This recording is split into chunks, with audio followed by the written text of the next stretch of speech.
Willkommen, bienvenue, and welcome back to Enigmatic 6 Expert Mode Live with Light. Sorry I'm late. I lost track of the time a little. Let's hop into Discord.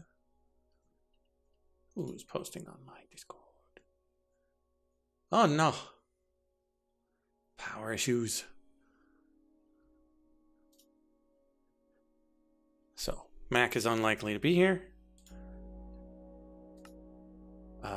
Frog has been having internet issues, so he's relatively unlikely to be here. So it might just be us. It might be George at some point.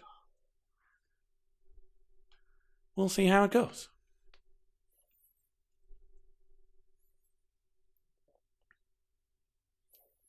Our main goals for today are to get the SPS set up, get it all hooked up such that we can start making some antimatter, and then increasing the production rate of the fissile fuel to try to get that running. Mac, you've got power! Or at least something resembling power.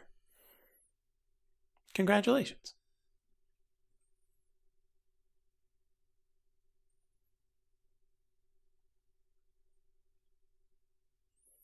Oh, still on a generator?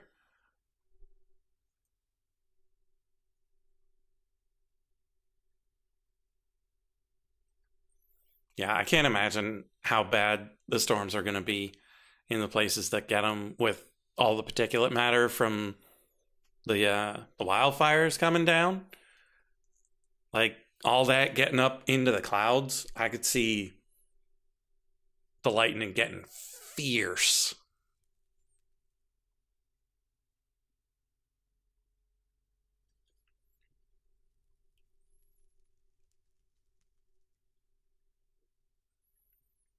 Yeah, we had a storm a few days ago.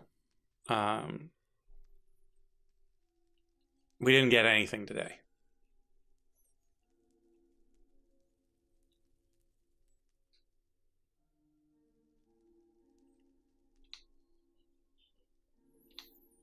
Okay, let's put a few things away.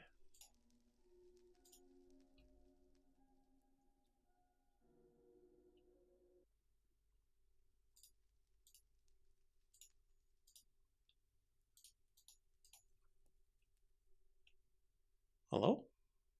Game? Oh, game crashed.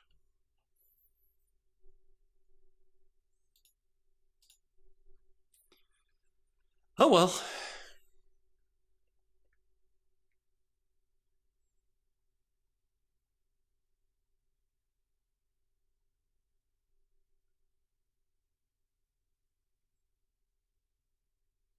Can't even use cell signal to watch the stream.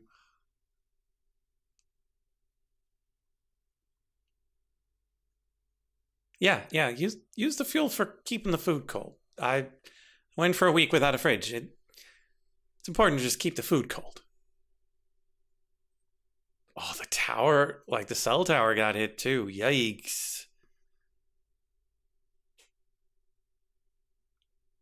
And like if you live in an area where it's the tower, that's rough. Because around here, you typically have several towers that you can easily swap to. But I know there are some areas where it's the tower.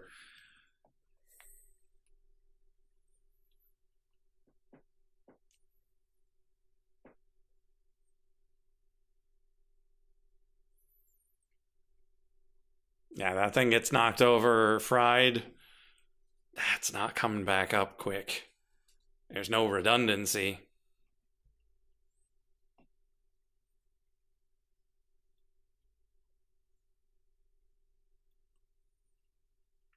Well, annoying to bad to practically non-existent might be more of a New Year's crash phenomenon, where you've got the one tower and it's good for average load. It's fine for above average load, but in situations where everyone's trying to use it, like New Year's Eve or a disaster, it's not ready for heavy load and it just buckles.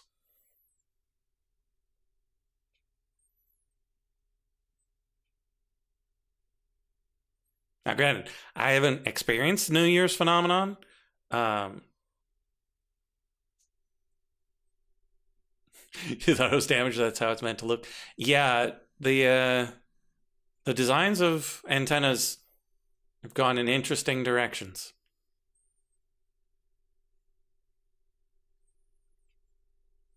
I was reading a thing about how the ones that were designed by evolutionary algorithms aren't actually better. Like, they show up as better in really isolated testing, but when it comes to actual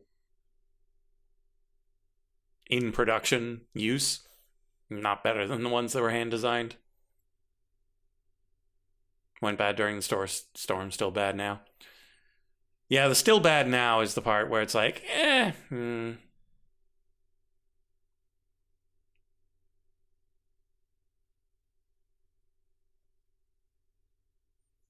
Thought it was missing some antennas.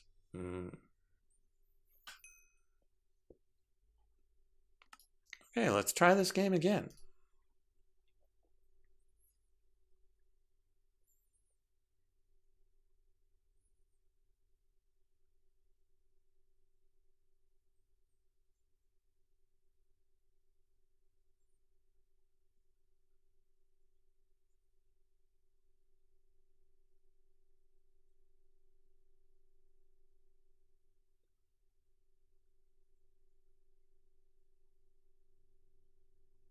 Thanks, Mike. Good luck.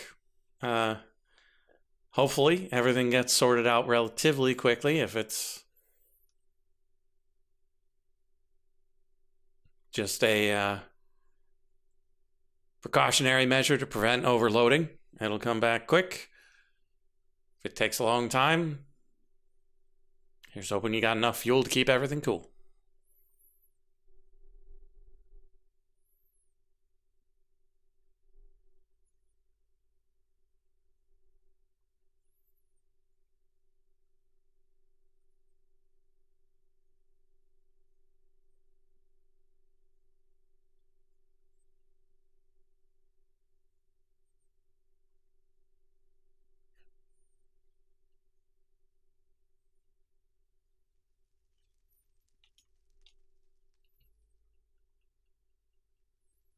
And we're back. Okay, so first order of business. Make sure things are finished. They are not.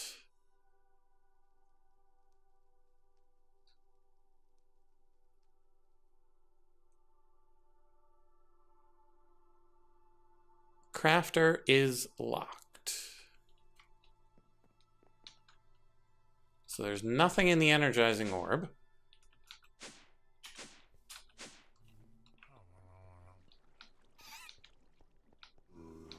There's nothing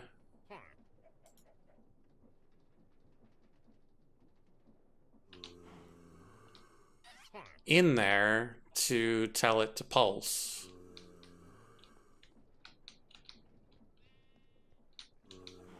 So I'm gonna make a button and put it on there.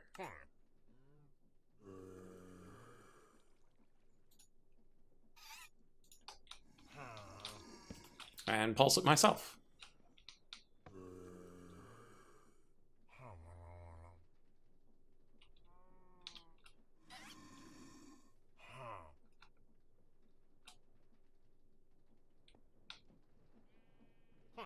Oh, I wonder if it didn't have a strong enough signal.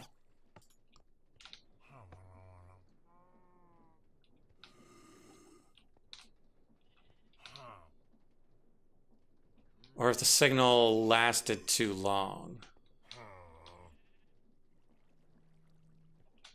Let's grab our redstone pen, do a little diagnosing.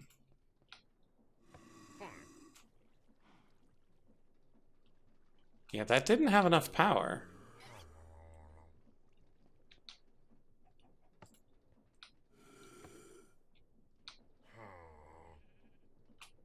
Yeah, it doesn't have enough power to make it all the way around.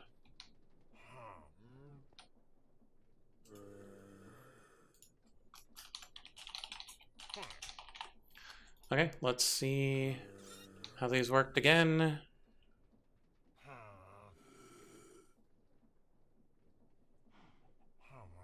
Sneak right click, toggle receive mode. Right click with the thing. And so there's no linking up, it's just...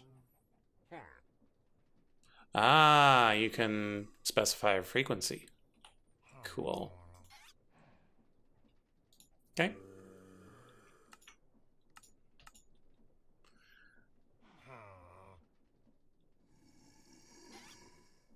So frequency of this one is going to be a Totem of Undying and a Forgotten Nugget.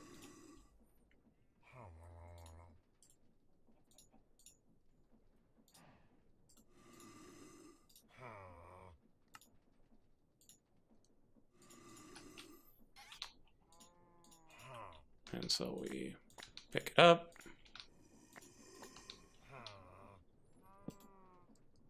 Redstone link. Redstone link.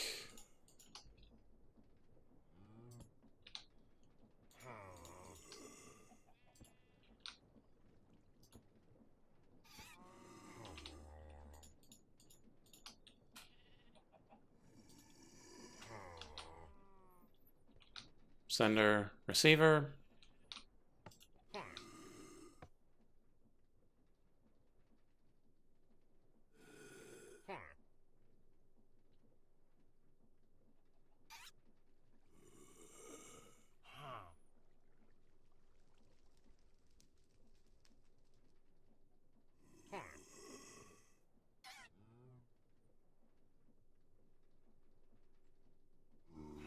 Okie dokes. Seems to be working way better now.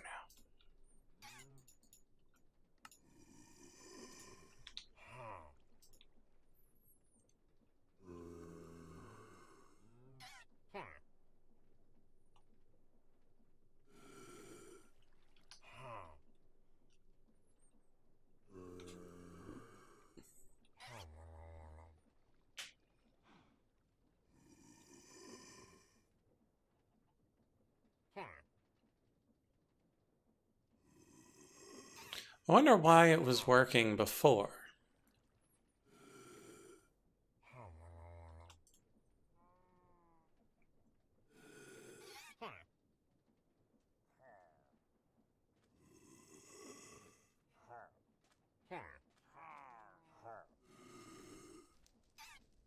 Hey there, Corn. Yeah, we got the automation to work last time, but I came back and it wasn't finished. And it turned out that the power of the signal wasn't strong enough to make it all the way back. And so I just took these that you suggested and hooked them up. And so I don't exactly know why it was...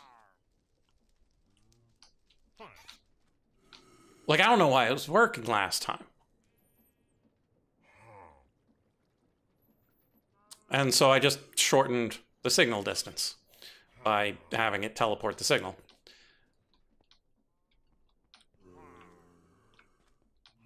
But like last time, it did zap more than one thing. Like we tested making more than one to make sure it would, and it did. But I don't know why. Because it shouldn't have.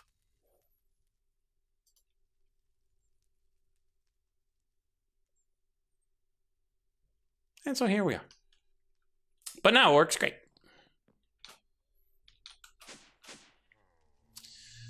Okay, next step. We need to track down our 3 nuke-friendly bees. I like putting them on the walls. So we need sooty, uranium, and quartz. So we need this guy. I don't have any bee jars on me.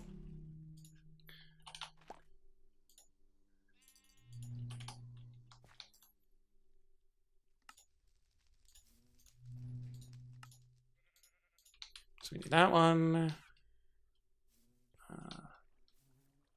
It's probably in here, yeah.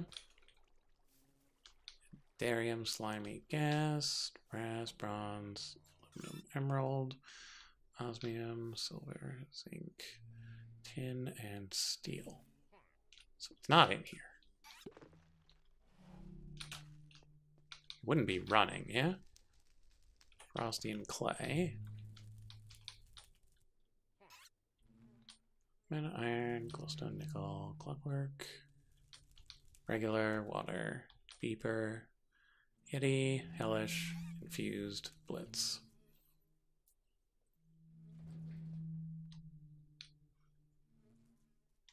There's my sooty.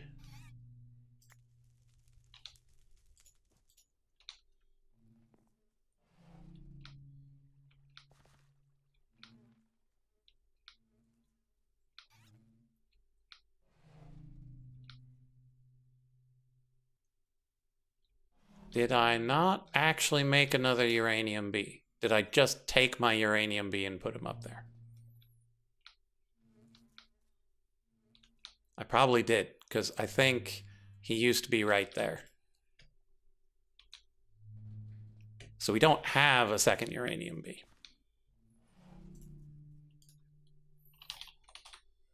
We don't. Okay. So we're going to have to make one.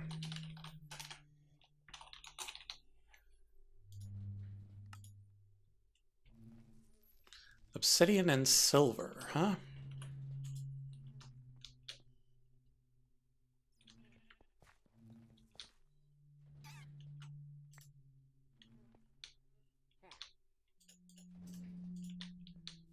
That's going to be mildly annoying because the obsidian one's in here.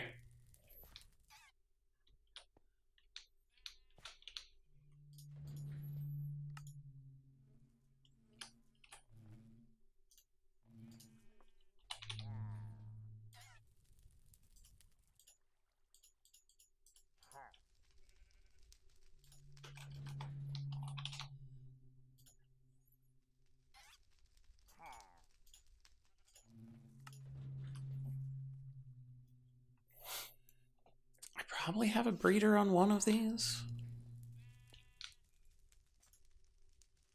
Maybe. Maybe not. I don't tend to use them.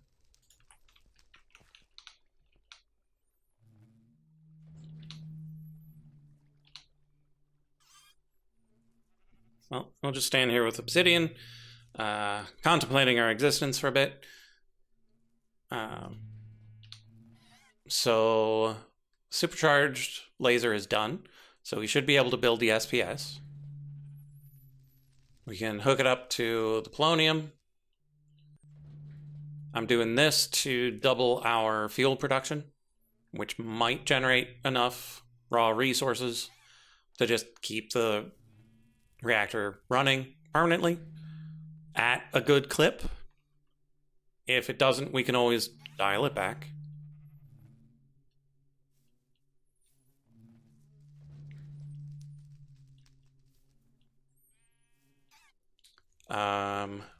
Once that's... Oh, we do need to make the actual apiary block, so we can start working on that.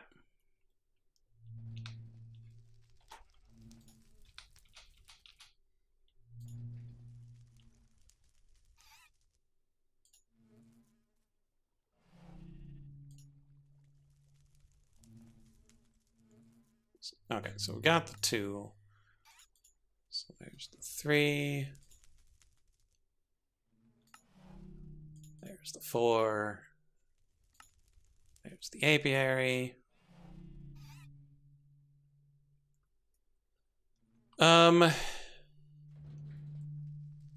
So the regular apiary is not stupidly expensive. But it's just normal bee things all the way down. The only difference is the gold powder to make the first upgrade.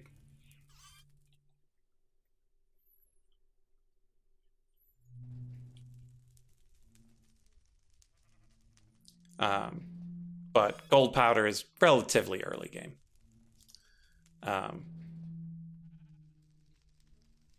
So tier 1, totally fine. Tier 2, Botania, Aura Bloom, Sunflower. So not terrible.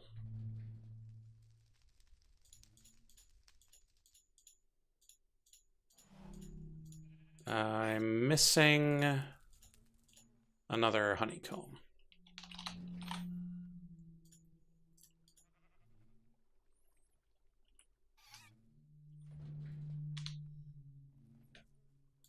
Tier 3, Ritual of the Forest.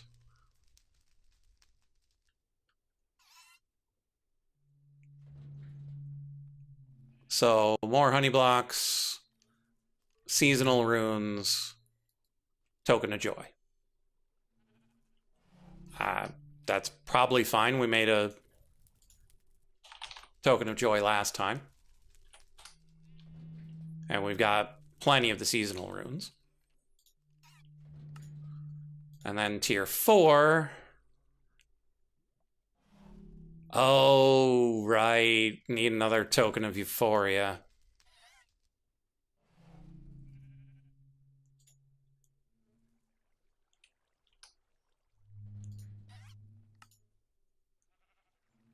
But honeycomb or honey, powder fertility is mildly annoying, but we should still have some laying around from last time. Illumination powder, we should have tons.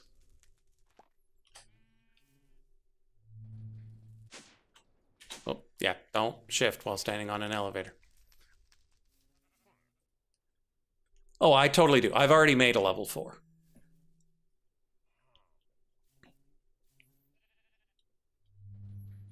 Like, I've done all this before. I'm just doing it again to double my production. Because if you've got 2 of the bees but only 1 of the apiaries, it doesn't exactly double your production.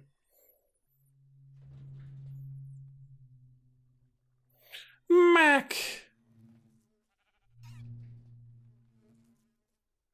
Back again. Disconnect plan starting at 9. So you're waiting. I see. We are waiting for the obsidian bee to come out of this stupid nest.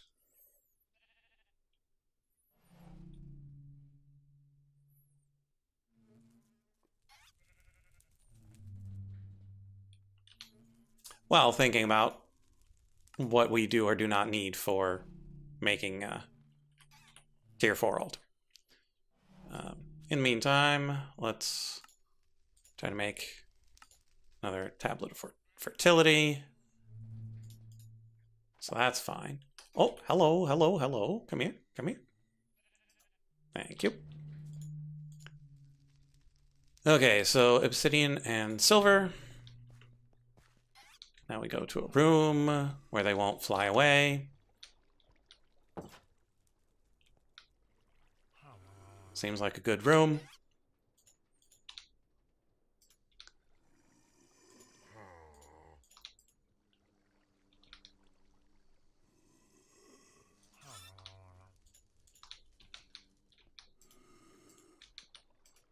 Hello?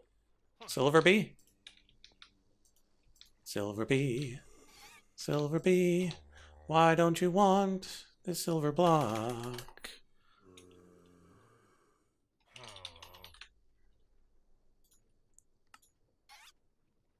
Block of silver. Emendatus enigmatica.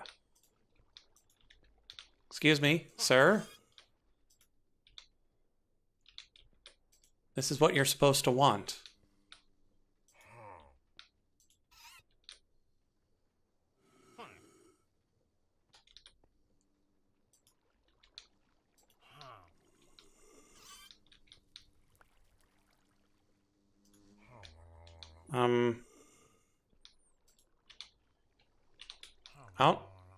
I don't have any other types of silver.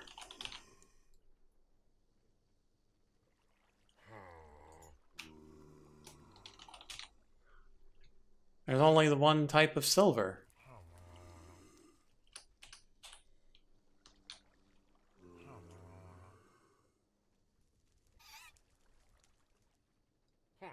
Flower pause, none. Hive pause, none.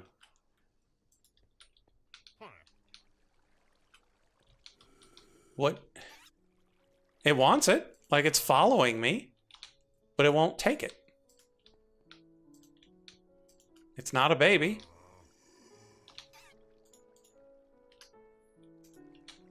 Okay. Time to make a breeder. Because that's just no good. I'm fairly certain I've got a breeder at Chocolate Island.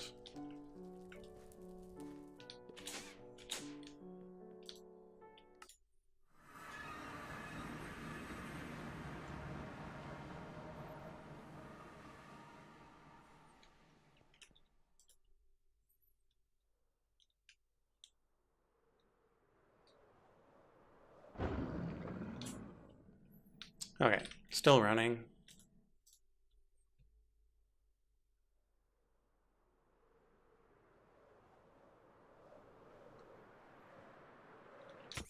Ow.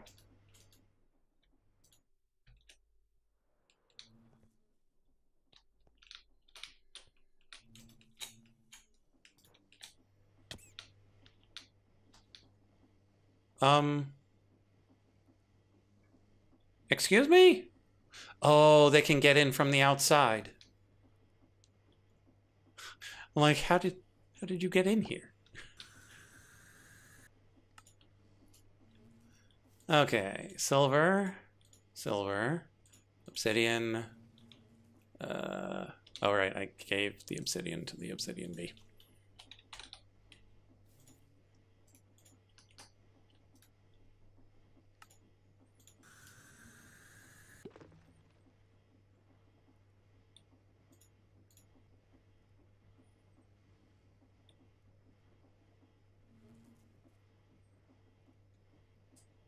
Yeah, Corn, it was Emendata said Pneumatica. There is only the one type of silver.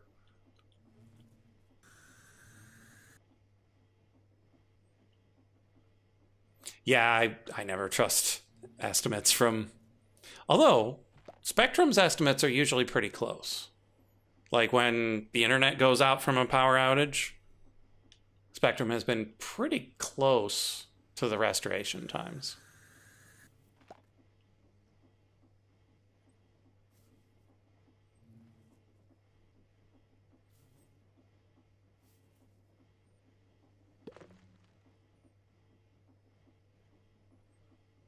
Oh, before the estimate. That's some good work.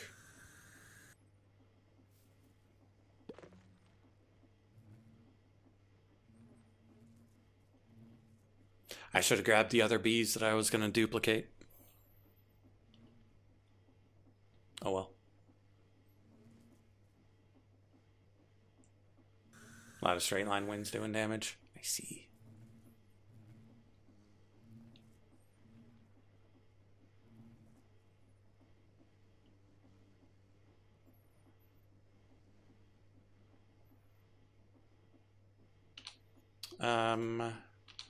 It has nowhere to put it when it's done. So let's give it some room.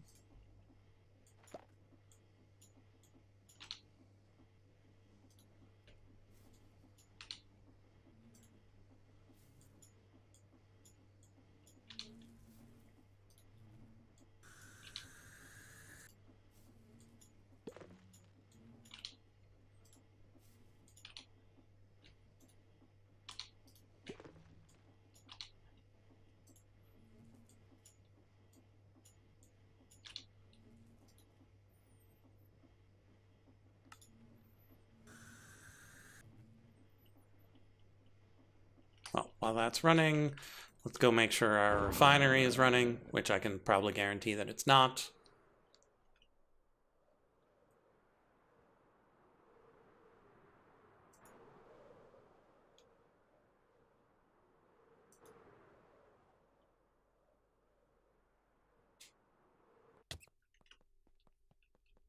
Hey, look, it's not. Who would have guessed?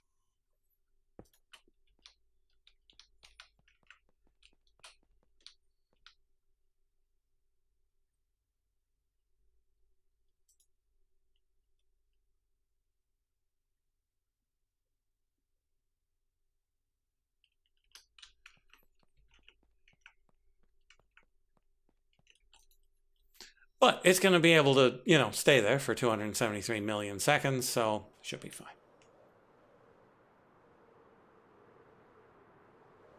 Yeah, I could see cats having some trouble with the...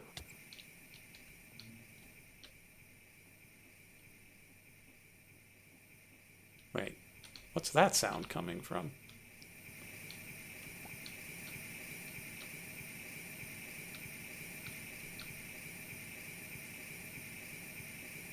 What you doing venting constantly?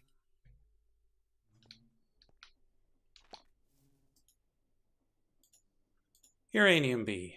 Huzzah.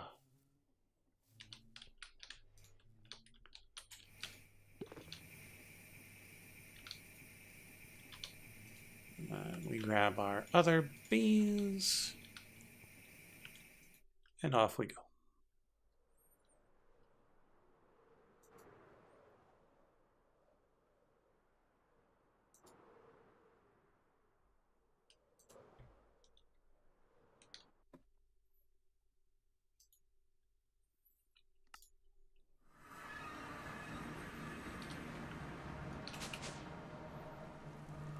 Let this one out.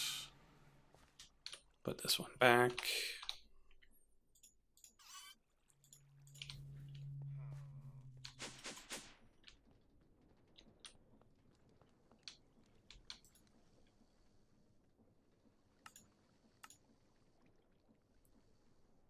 And then grab a few more bee jars.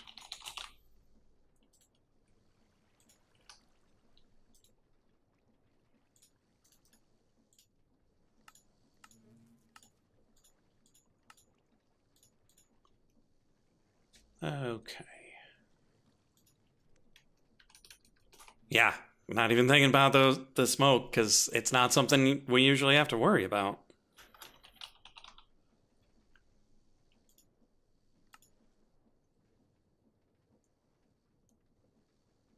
Okay, 2 blocks of quartz each.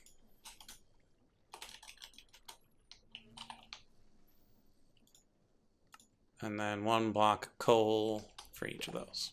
Okay.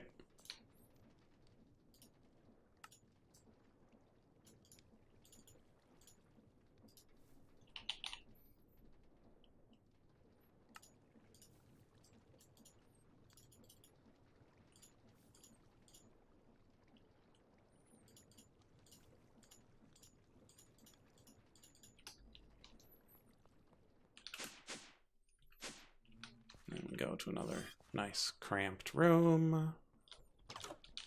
There you go. There you go. 1, 2, 3, 4. See how easy that was?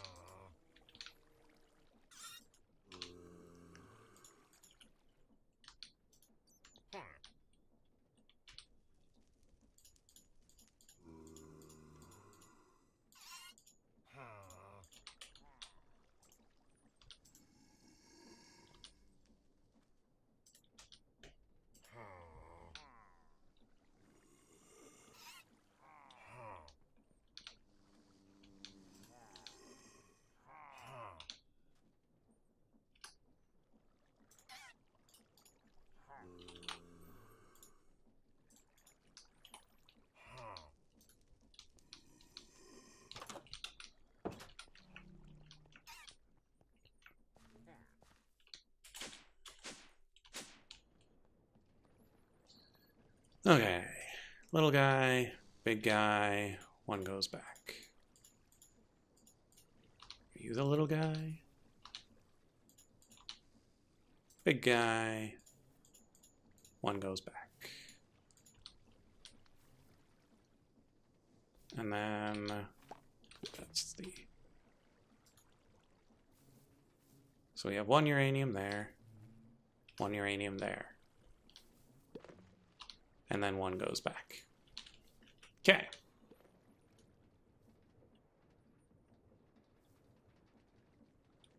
Oh, preventing rain by having too much to cling on.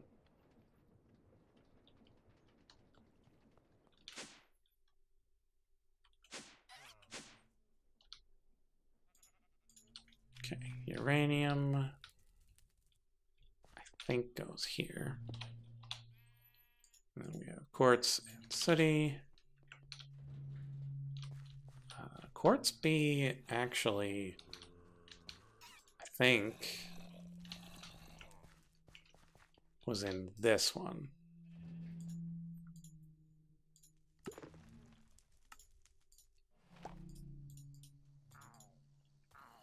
And then sooty goes on the wall.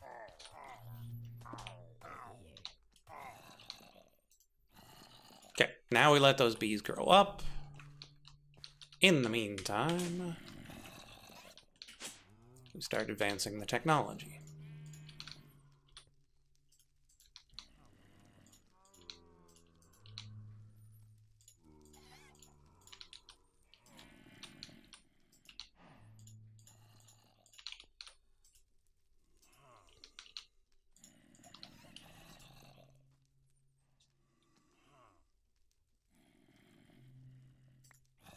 Okay. Next up, Tier 3.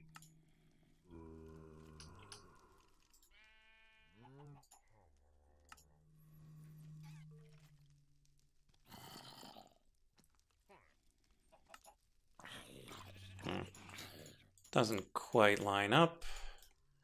Need another honey. Oh, we're starting to run a little low on honey. Okay, so 1, 2, 3, 4, 5, 6, 7. What was number 8? Oh, the apiary is number 8, and then we grab the sunny.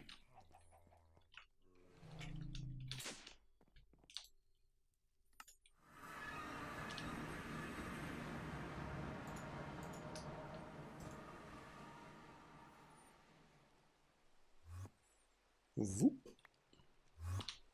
Voop.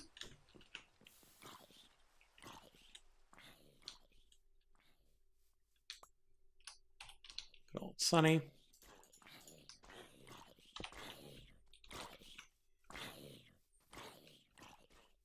Oh, right, we're out of these, aren't we? Oh, this is the last batch. Which is bad, because we have to do another one of these rituals to get more tokens of joy. So we need to go harvest more golden leaves.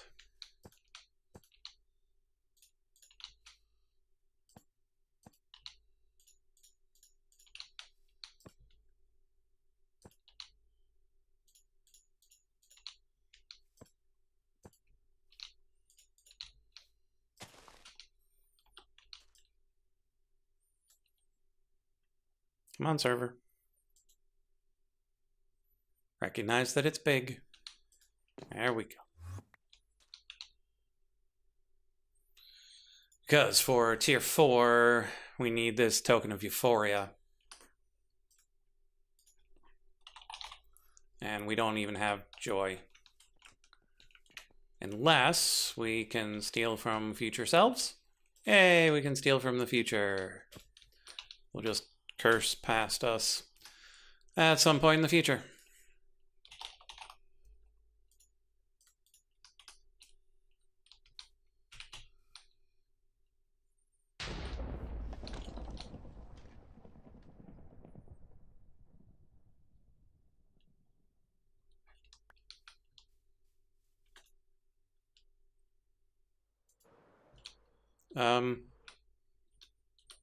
Paradise Chuck is dead again.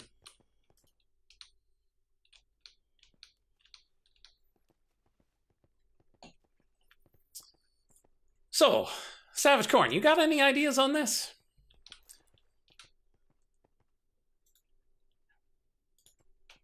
We've got these chunk loader barges.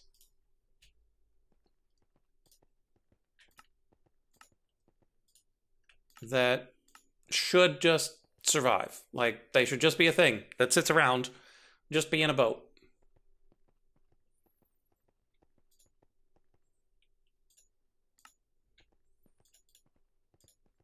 And yet, they end up dead.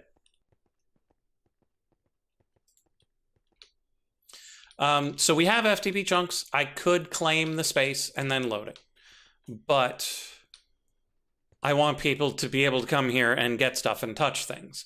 And so I've been loading chunks with these barges. But the barges end up dead.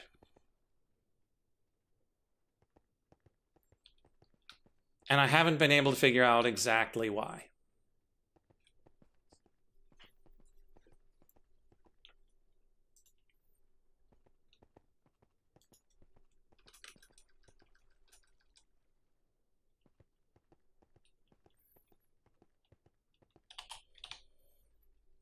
Also, there are too many chunks. My allowance does not allow me to load as many chunks as I want loaded, and so I cheat. And here we are.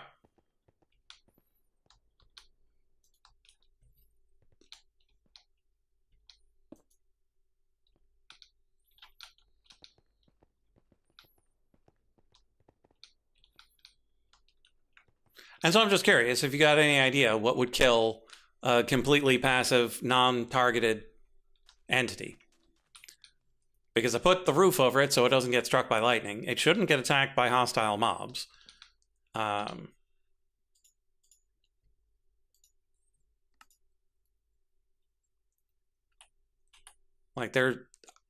thought of a lot of things,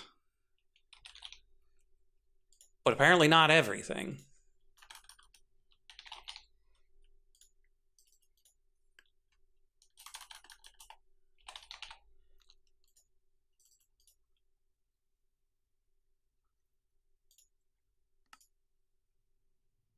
But like there are some that have never died. Because typically I'll show up and then there'll be one in my inventory.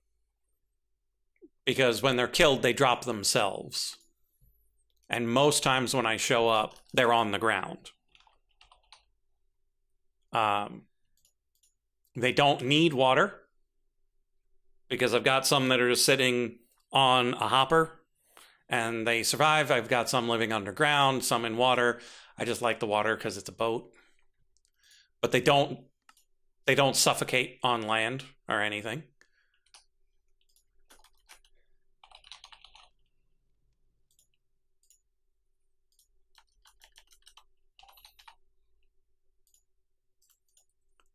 Okay, so that's those 3 for the whack-a-mole. There's those 8 and the one in the middle. Okay.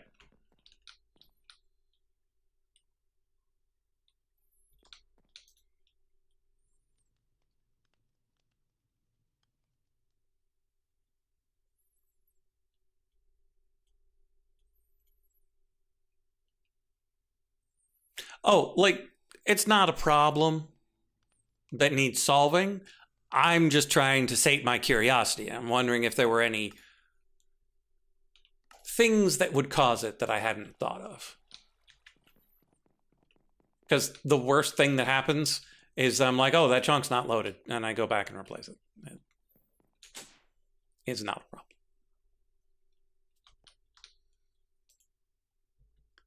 problem. Is this the... It's the wrong one. This one.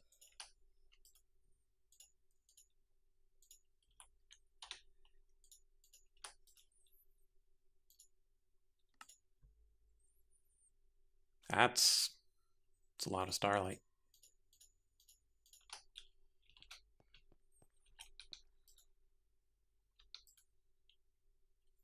Take a little nap in a hammock.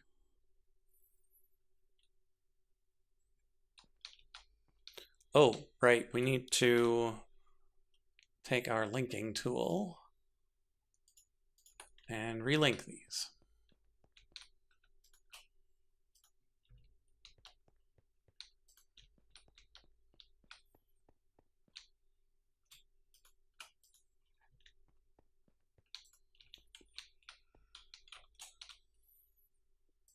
Playing with stars, are we? I sure am. Making another tier 4 apiary to increase the production of my fissile fuel. Understandable. Uranium B? Uranium, quartz, and sooty. because you need uranium, fluorite, and sulfur.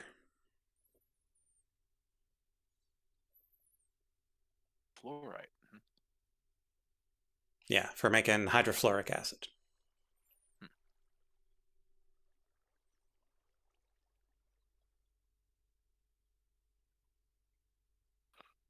Oh, wow.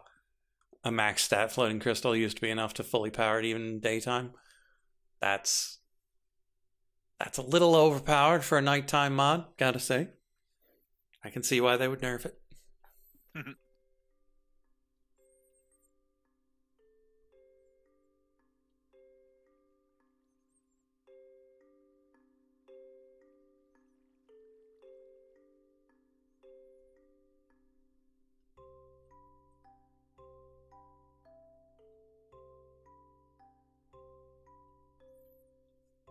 Yeah, so Corn, I don't think the apiaries themselves are too ridiculous in expert mode, but the things necessary to get them kind of are.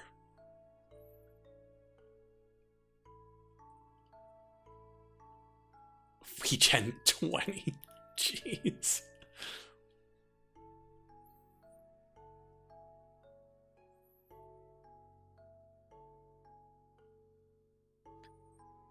Like, is it just even impossible to die at that point? A little bit. So we hit the thing, then we play whack-a-mole. Yeah, I could see that being amazing for blood magic.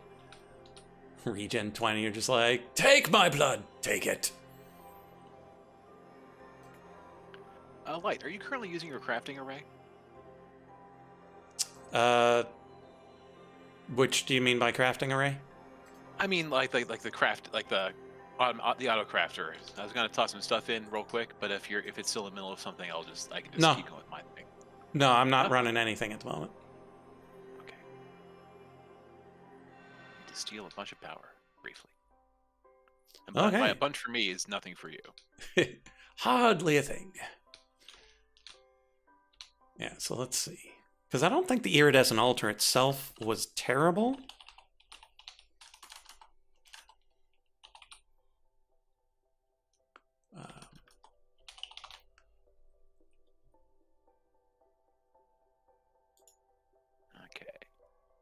Okay, the ethereal slates were pretty bad.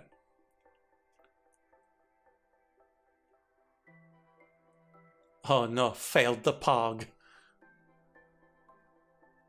Yeah, so you got the Nordic runes, which are all mildly expensive. Alf Steel. But yeah, these ethereal slates taking 200 buckets of blood. That one was rough. Oh yeah, that's a because it drains it so fast. Like, you can't even just be like, okay, I'll just take the next half an hour, feed it my blood. No, it takes it in a second. Oh, really? Yeah. But it requires... Well, no, this one only requires a regular celestial crystal. But there's something along the way that required an attuned crystal. And the attunement altar requires Gaia Spirit ingots and this blood of Kvasir. Well, the blood requires one of these things and a bunch of these things.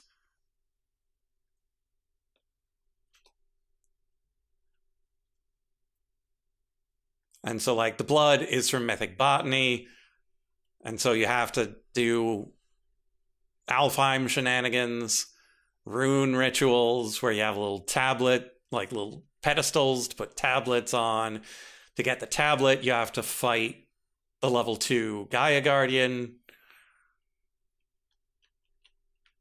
You have to sacrifice a wandering trader. Yeah, it's quite the adventure to get to this.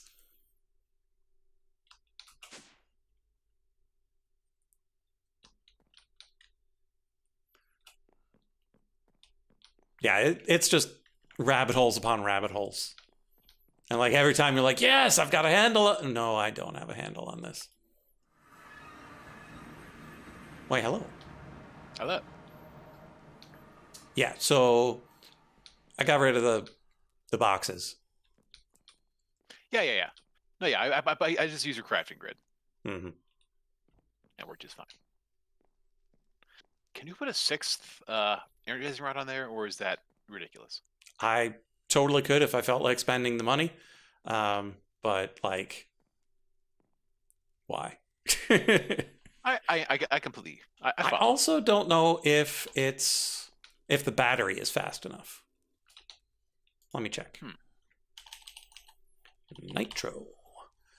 Okay, so nitro cell max IO 400,000 feet per tick. So that's the speed of the SPS. Energizing rod max IO 154,000 feet per tick. So that battery can't even keep up with 3 with the 5 that are on there. Yeah. And so they're there basically as additional batteries. Like each one of those holds 10 million feet.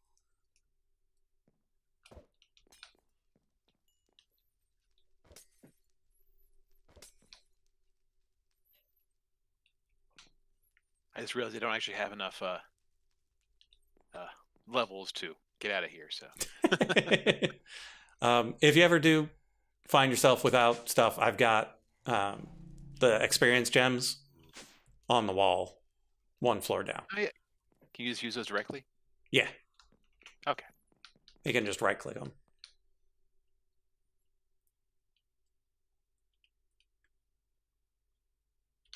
Ruh-roh.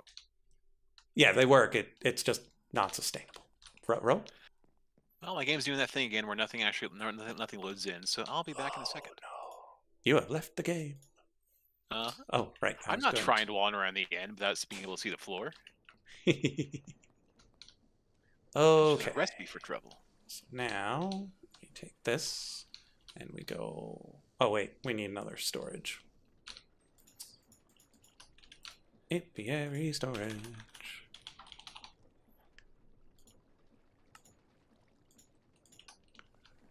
And then we go a little something like this and like that. Are there higher tier centrifuges than this? Yes, there is an elite centrifuge. We hit this and we hit that.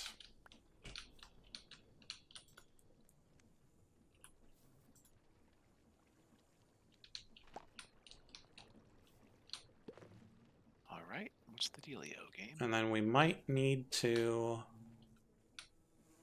use our honey stick on them.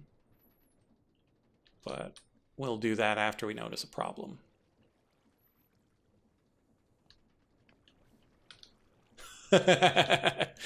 Yeah, so a regular centrifuge, infused ingots, machine frame. Machine frame has to be processed in the thing over there. From a rough machine frame that needs to be smashed while heated from these things. The coated thing has to be coated in plastic from this machine frame top from that thing over there from a machine frame, which is the normal recipe. This machine base, not too bad. So that's the casing. The controller takes 4 of those casings, another machine frame like those ones you just saw. Redstone engineering requires RAM chips, which require the pressure chamber, transistors, which require plastic, sheet metal, wires, and then a regular centrifuge, which requires a circuit backplane, which requires insulating glass and copper plate, or dielectric paste and a copper plate and insulating glass.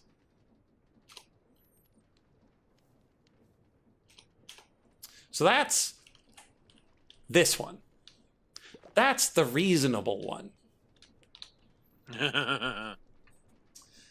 The elite centrifuge casings require iesnium,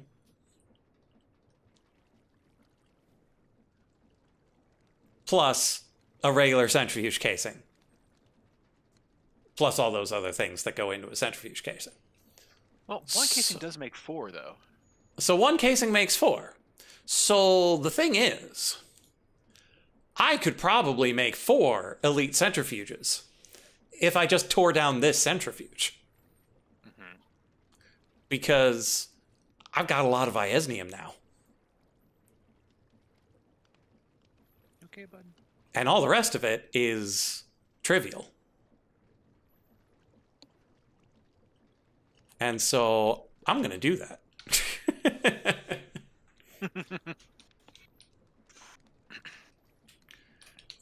The higher tiers process more things in parallel, and I think faster.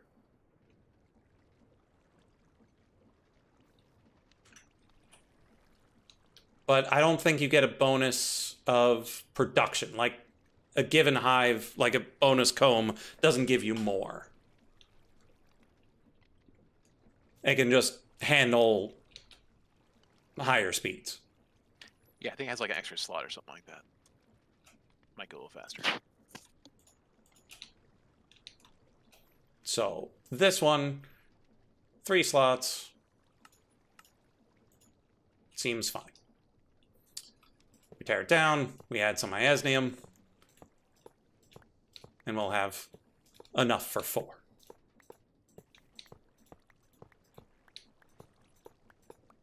Well, aside from the controller. Oi, did you just take damage when you grew up?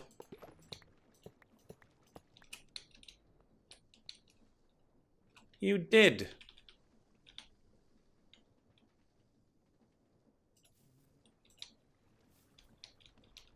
Don't take damage when growing up.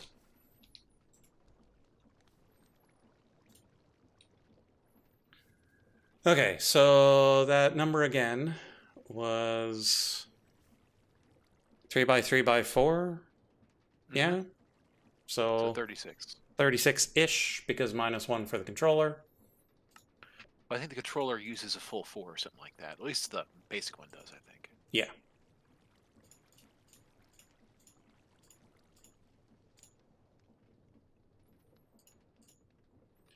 And then the controller.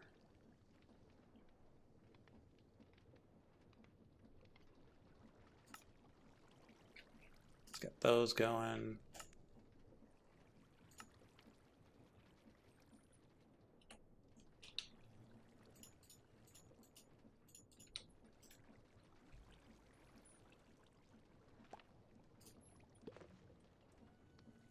Oh no, it has to make the plastic. Hmm.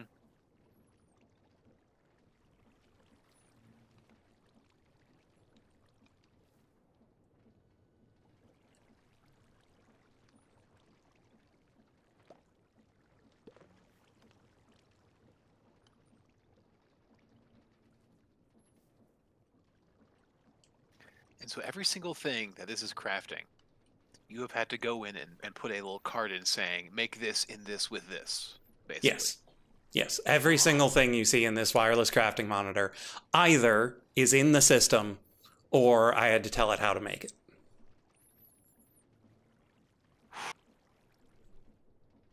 Okay. And very few of these things are raw. So like sludge, I didn't have to teach it. Well, no, sludge is a byproduct. Water, I didn't have to teach it. Yeah. Clay. No, I did have to teach it clay because the clay bee gives you clay blocks, and I had to teach it how to break the clay blocks. Gravel. Gravel might be a raw material. No, you probably have to take cobblestone and run it through a thing to make your gravel. Oh, man. So for like your gears and stuff like that, like do you have like an individual like press for each type of production? No? No. So I've got my gear press here with the press mold in it. Mm-hmm. And above it is an iron crafter because there are more than 9 gears that I need on a regular basis. And so it holds the recipe for each of the types of gears. Okay. And so when I ask for one, it is like, okay, this crafter knows how to make that gear. That crafter says this machine knows how to make that gear. I just give it the materials. It will process it and send it back somehow. Okay, my question was like, okay, so for plates, you have this press. Yeah. Or yours So have this press. Okay. This press is plates. This one is for rods. This one's for gears. Because I don't know how to get the gear back out again. Yeah. I'm sure some way to do it, but it's probably terrible. Probably. Like set up like a mechanism arm to like retrieve it out of there or something like that. After I don't know, because it's in an input slot. You shouldn't be able to output from an input slot.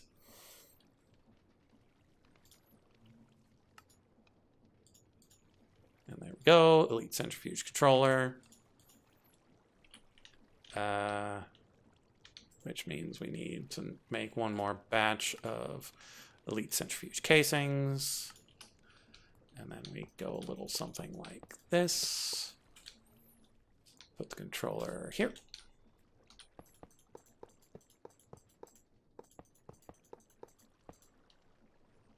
And I'm in.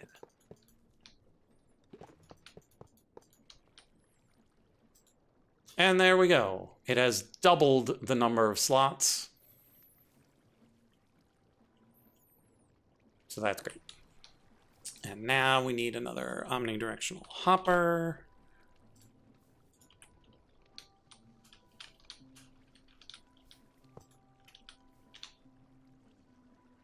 Here's my tool. Like that. And so now both storages are going into the thing, which is being pulled out into this mess over here.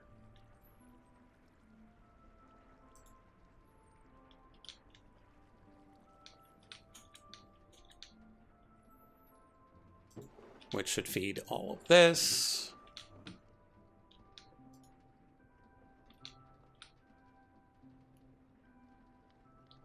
I kind of want to rebind the one sending it to the enrichment chamber to send it into a barrel.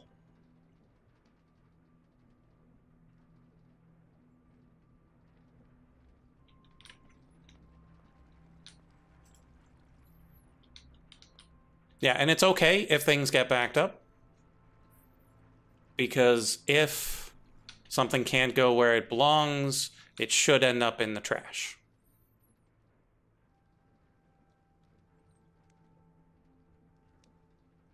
It's not a great system. We'll probably revise it at some point, but it is a system.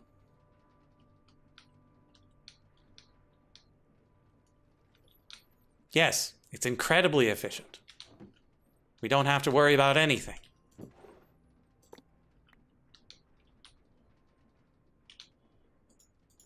Don't worry, everything's fine.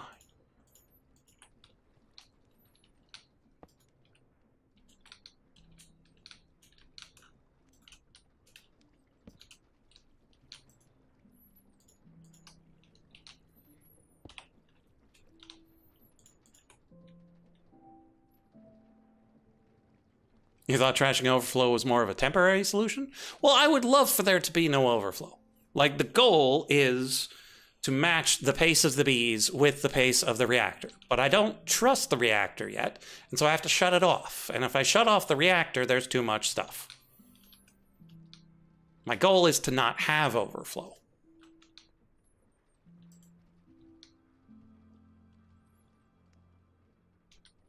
Also, we're trashing the parts of it that we don't need. We don't need the coal from the sooty bees. We don't need the quartz from the quartz bees. There are a bunch of things that they make that we don't need. We just don't. We've got too much coal already. We have enough quartz at 41,000 plus 48,000 chunks. I was actually running the quartz bead to get the fluorite for a while. Because with the coal, we've got 167,000. They make things we just straight up don't need. And if we do, fine. We'll put a thing where it'll extract it. But I don't need to hoard all of everything, making numbers get bigger. But number get bigger. But number get bigger. I know. But no. Also, this is not entirely accurate in its trashing of things either. So it is what it is. Okay, so that's up and running. This is up and running. Next up. But bigger. It's better. Everything's bigger in Texas. I know. We're not in Texas right now. Hey, don't lie to my face. Everywhere in Texas.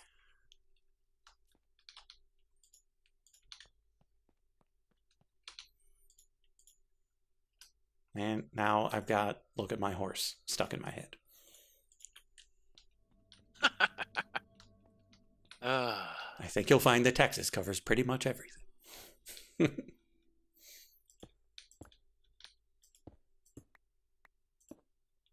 Okay.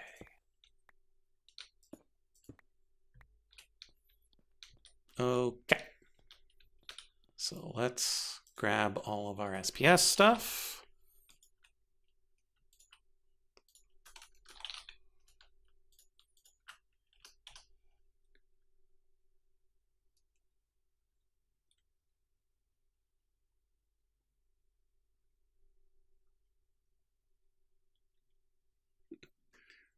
Okay, so we've got an SPS. That's going to go on top of that thing. It'll be amazing. Nothing could possibly go wrong. Go.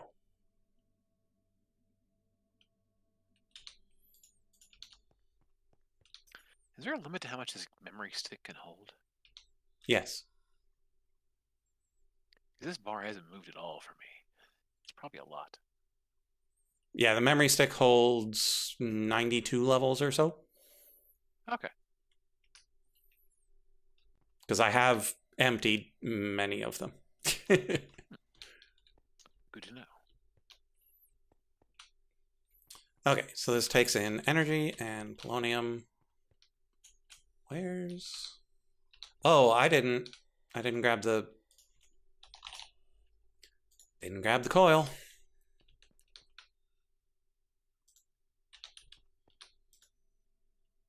There we go. That would have been embarrassing.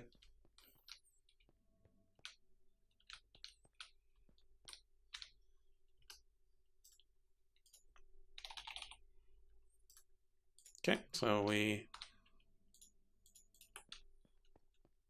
grab that block.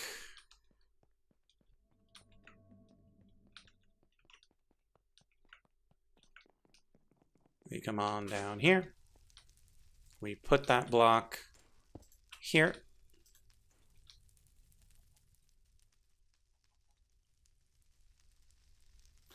Will it consume the power if I don't give it the polonium? Because I anticipate the power limitation coming from the fact that I don't make polonium very fast.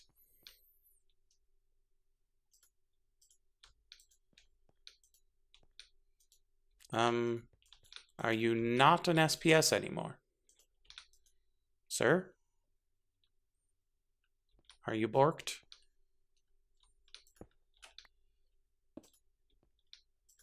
There we go.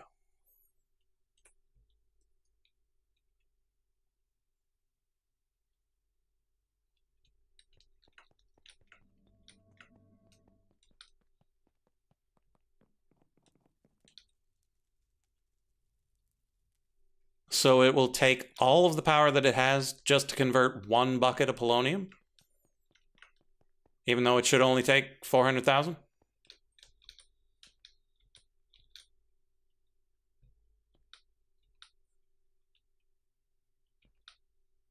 That's very annoying.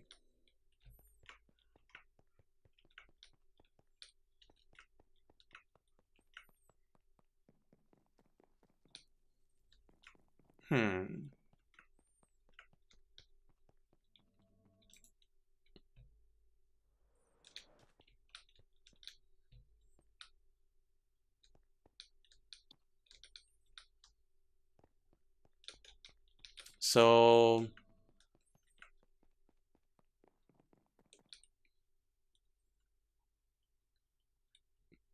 flux networks. Uh-huh. Yeah, good old flux networks with flux plugs and flux points. You mean that flux network? That requires antiprotonic nucleosynthesis to make?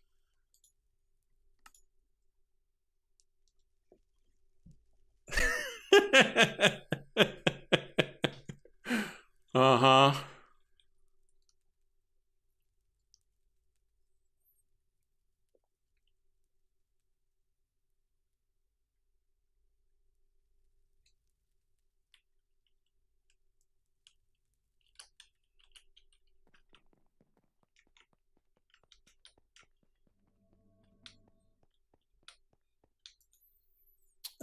Do you happen to know how much polonium it can hold?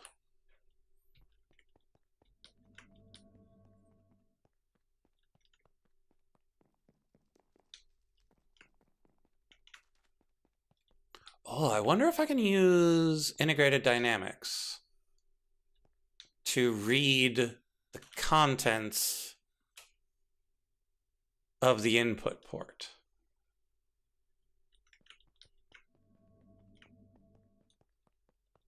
Because I might be able to make a contraption that can read the input port to see how much polonium's in there. And when it gets to 10 buckets, it turns on the power.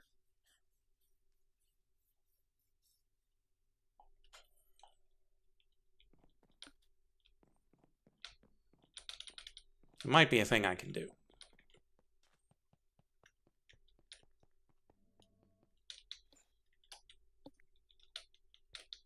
Nothing like turn the volume down to 10% so I can hear what you're saying.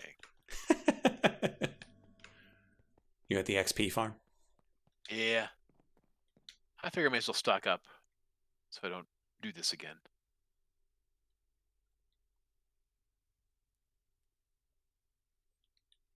Right, but what I'm saying, Corn, is that if we wait until it's full to run it, it won't just eat the entire buffer for just a bucket. It'll at least do however much a full inventory is, such that we don't waste quite as much power.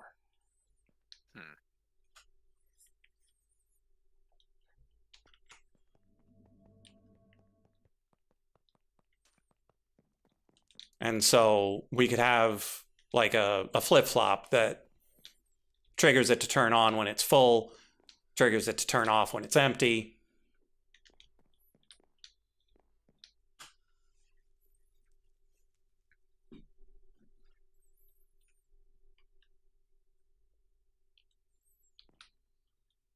Something along those lines, just such that it's not wasting energy on one bucket. And we could work out the details once we have details.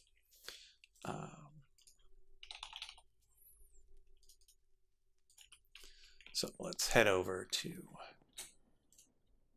Nuketown.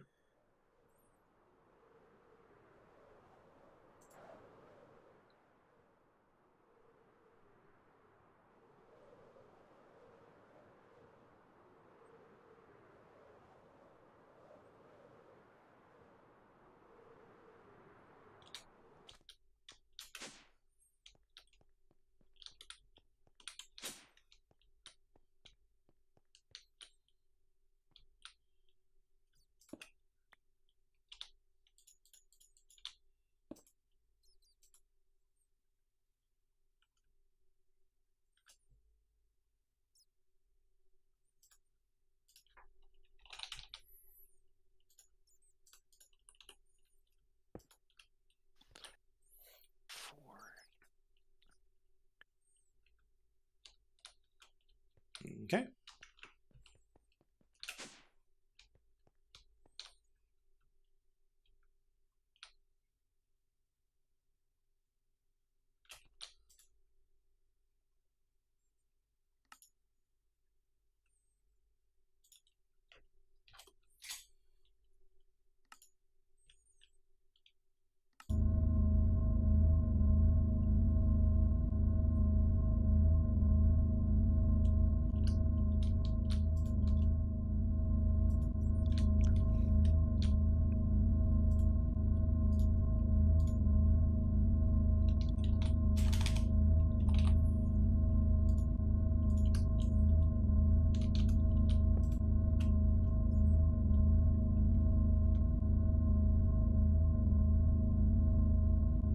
That fills up pretty quick using the sink.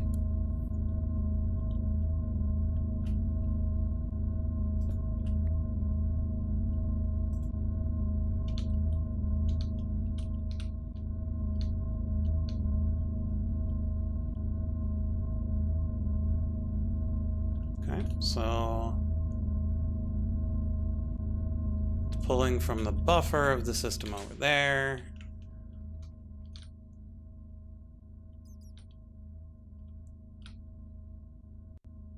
Polonium in the SPS is going up, and it looks like it can only hold 2 buckets.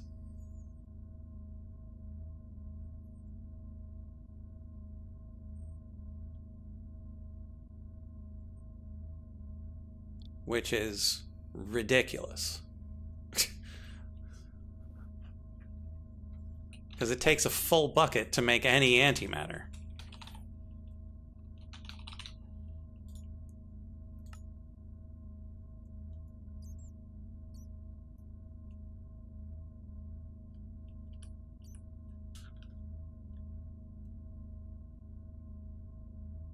And I don't make anywhere near enough power to run it constantly.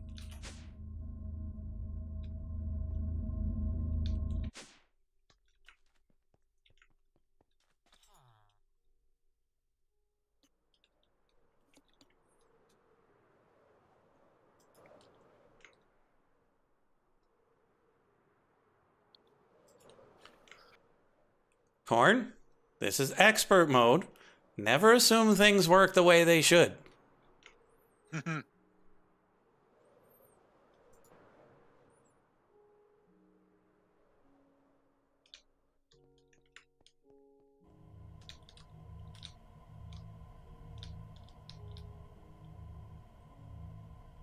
there, Ella.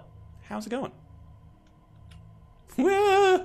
We've got 2 millibuckets of antimatter! Woo! Nice.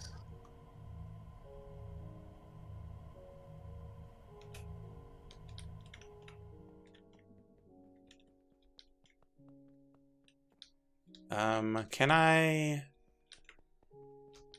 Like, do I have to cut the power? Is there any...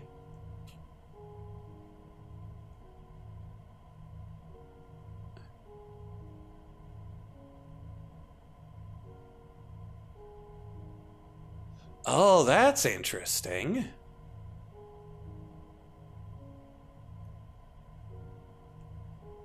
So it's taking the polonium in and then just taking whatever power I give it. That's neat. Problem is, yeah, that's just gonna eat up all our power.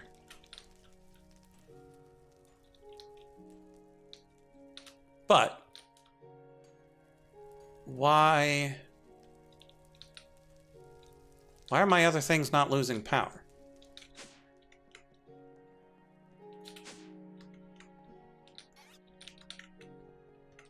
Why is this still running?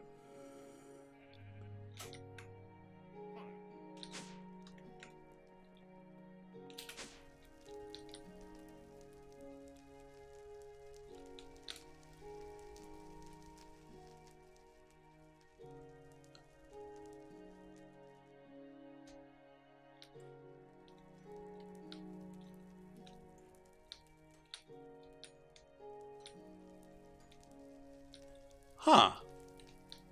That's an interesting power priority dynamic. Oh, yeah? Yeah, because it seems like the power cable coming out of my quantum entangleporter is pulling the power first. And then it's going into the SPS. And so the SPS is just using the leftover power.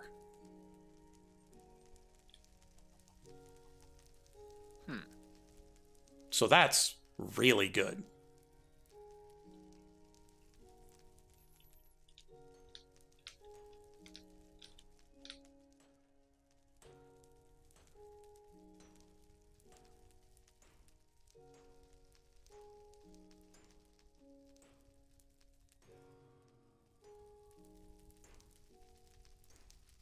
Yeah, you'd think pushing the power this way would have higher priority than pulling with the cable, but I like this way better.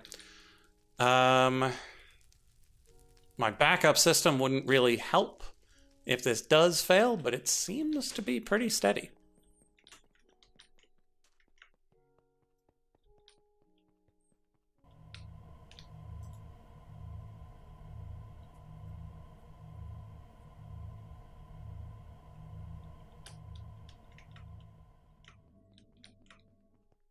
Yeah, was not expecting it to just be fine. That was not on my list of things that were going to happen.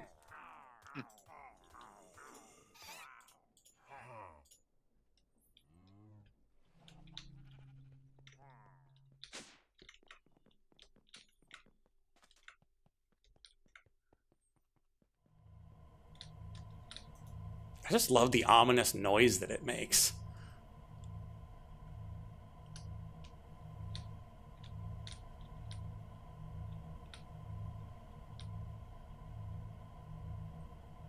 How ominous? Like it's looking back at you? Like it's a heart beating. Fun. Vroom, vroom, vroom, vroom.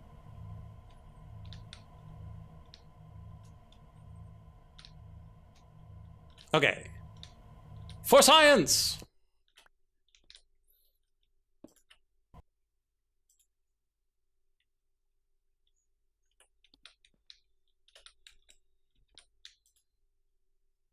So it still has the antimatter, but I think the connection over there broke, which is fine, because I would like to reorganize this.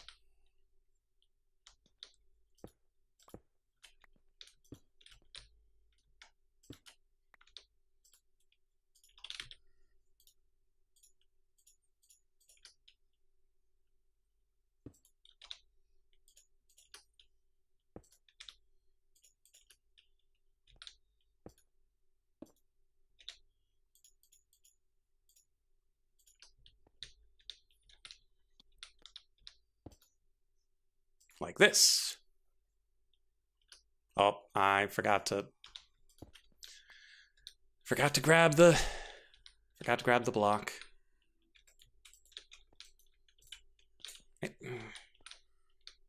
Excuse me. I would like to get up into the thing, please. Grab the block.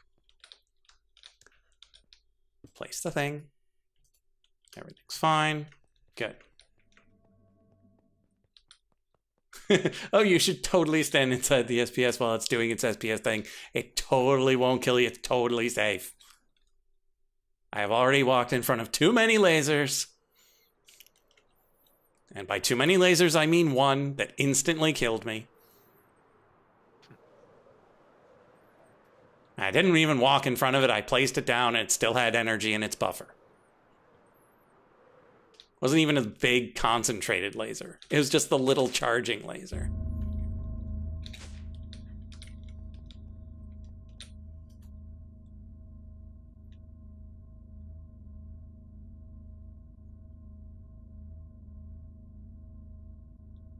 One that actually doesn't kill you upon entering. Just the turbine.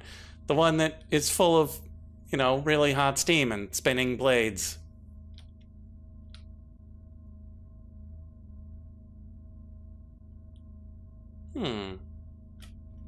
I wonder if it's out of range of Chuck.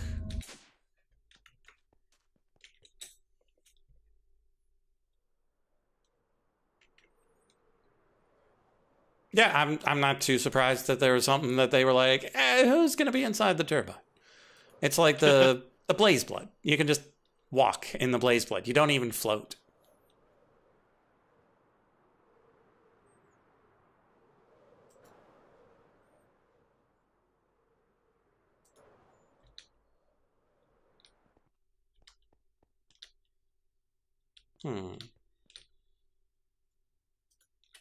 Wonder if the power got cut off. Ah. Right. That's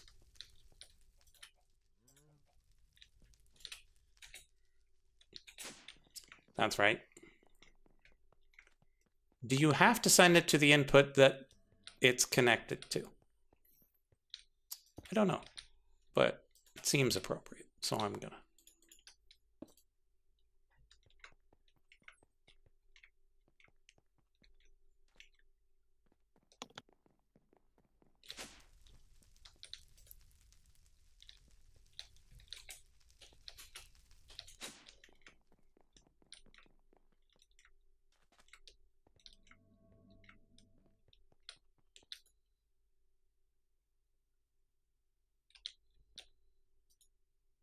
Oh, right. Nighttime. No more polonium.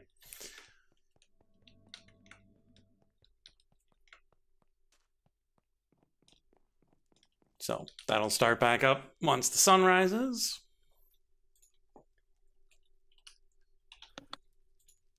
And then in the meantime,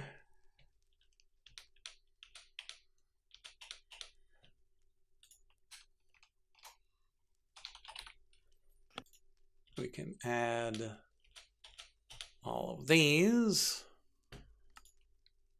Oh, right. That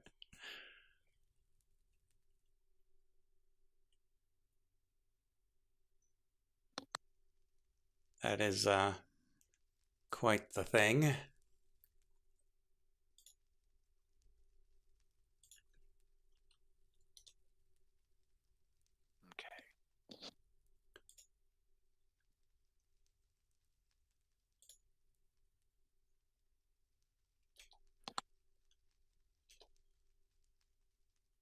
They're literally just drawing at this point. Yeah, they really are.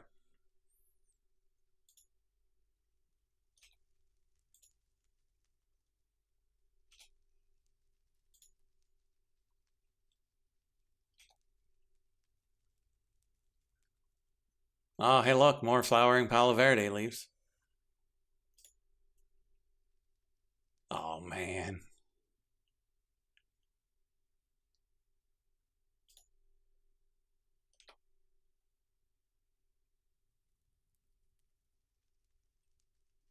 Gonna need a bunch more tokens, so.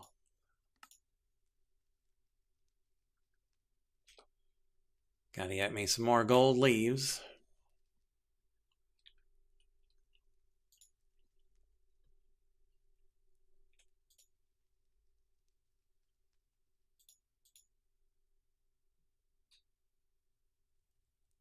Abstruse platforms, huh?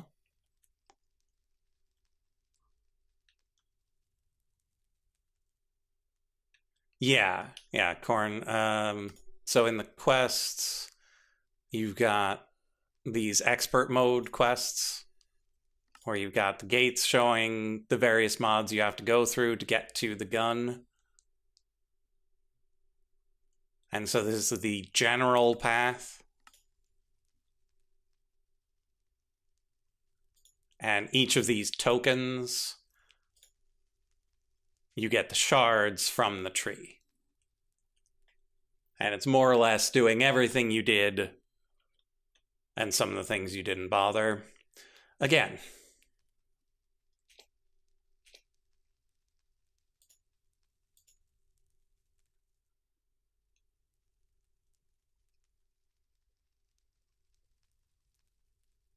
Yeah.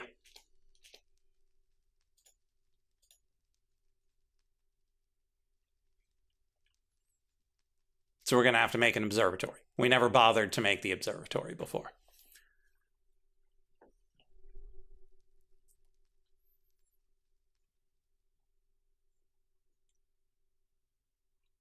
And you were saying now they're just drawing? Yeah, they are.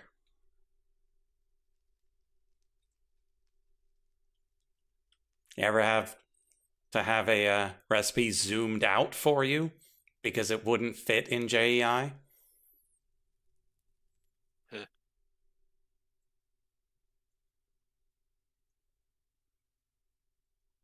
Because it's 9 by 9.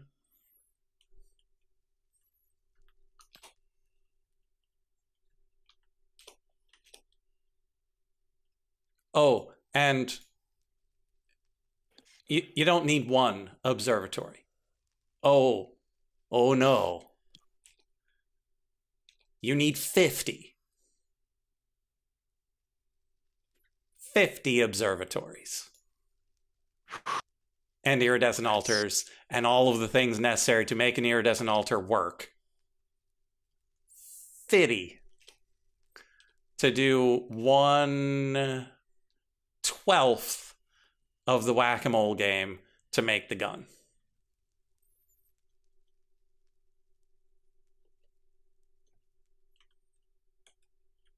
And that's just the whack-a-mole game. That's not even like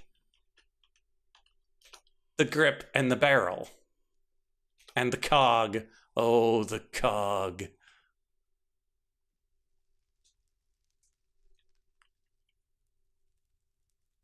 Yeah, these aren't just pretty blue ingots, they're Laputan ingots.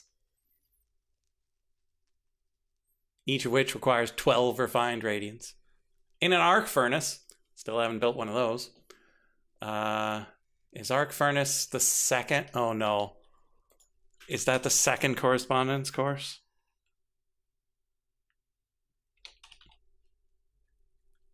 I think it is.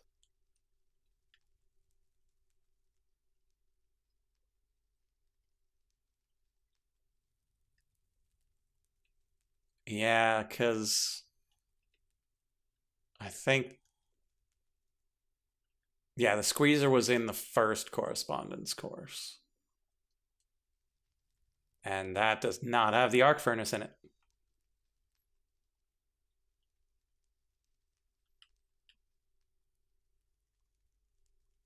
What's the second correspondence course called? Heavy, maybe? Heavy machinery schematics. And it's not, it doesn't have engineering in it anywhere. Machinery. Yep, there's the arc furnace. Surprised the Charlotte Buddha managed to hold back, making it double X tier, requiring 35 Gaia spirits per. But if you were actually following the quests here over in Magic, you would have made this Gaia reactor, which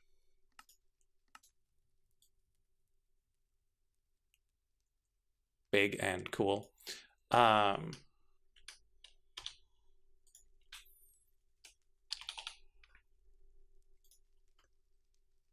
Turns a bucket of starlight, 16 buckets of memory, 2 million fee, and some pressure into Gaia spirits.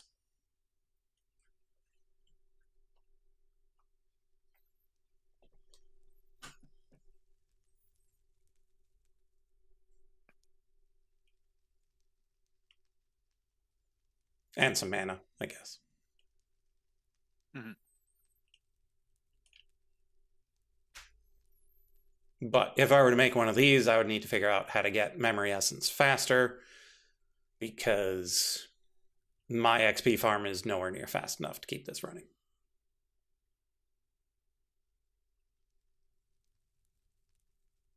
Yeah, just a little extra suffering in there.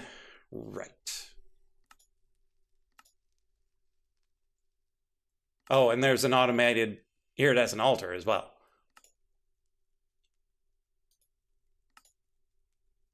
No, that's the stellar neutron activator. I want this one. Why are you not showing me the real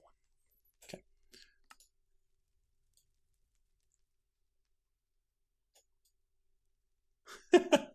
Love the smokestack.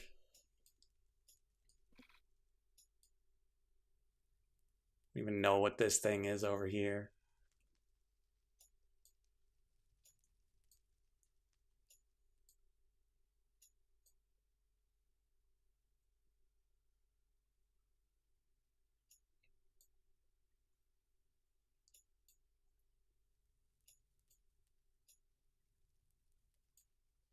Yeah, manual and expert is a bit of a pain.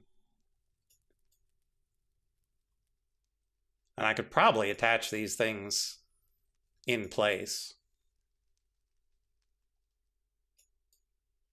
It only juts out a little bit. Oh, it juts down. I think the down would be the problem, putting it where it's currently at.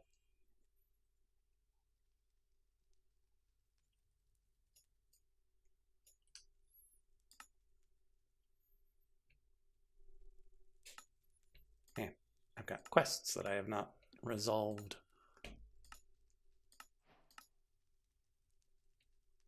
Really? I didn't touch the pedestal upgrade base? Oh no. I mean, I've got 7 more of them. Like, I just don't know how I didn't touch one prior to that.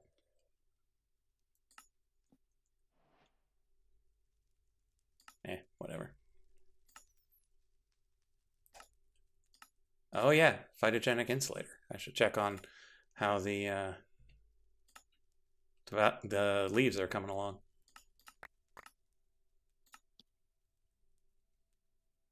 Oh, free iasnium block for making minor foliate.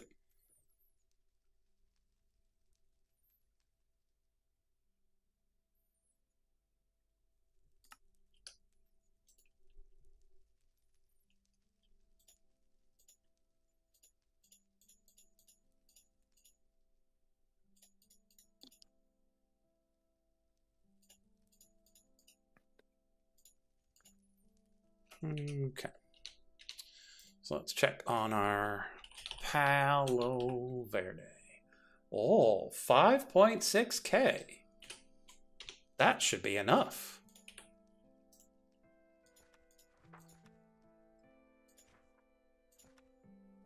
Yeah.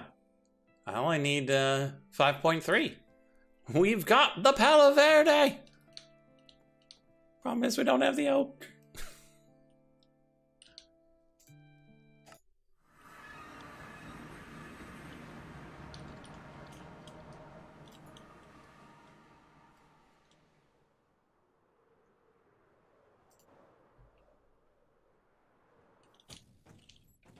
Oh, Corn, I'm not sure if you were here to see just how slow the phytogenic insulator is.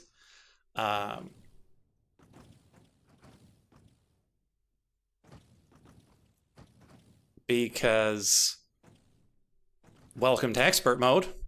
The good old-fashioned phytogenic insulator. Yeah, that's with the resonant integral components to make it go 4 times faster. This is 4 times faster. But the thing is, to get the Palo Verde sapling to proc into the stuff, it costs 80,000 RF. The machine naturally consumes 20. Flux linkage amplifier.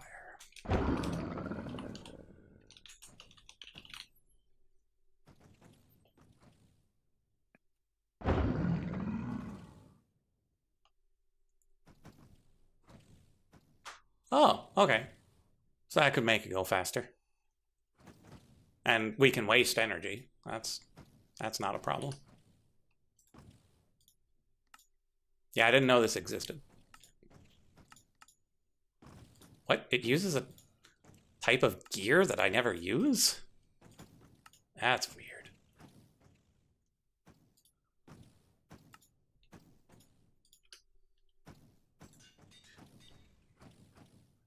Okay, so this is requesting the Palo Verde. So let's just crack this. Grab a new one. Put it on in. It's dark oak. How do I not have oak saplings? What?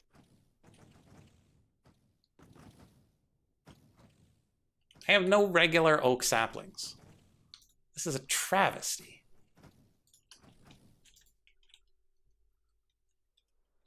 Yeah, that's a little bit shocking to me.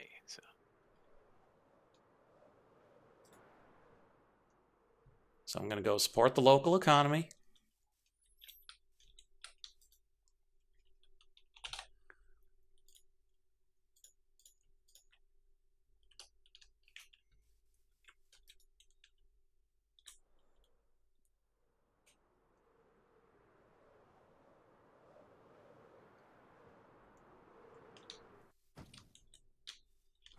Hi.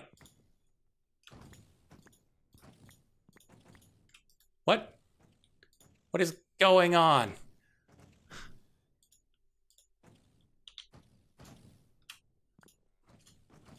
Do phytogenic insulators give you just random things?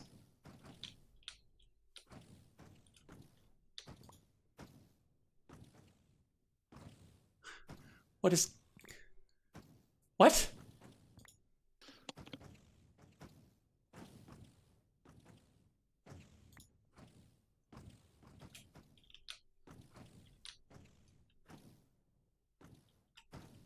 Oh, I know what it is. I know what it is. I know what madness is going on. So this is hooked up to a external storage module for refined storage. And so it was putting things into it because it was empty. Because I haven't set it to only extract.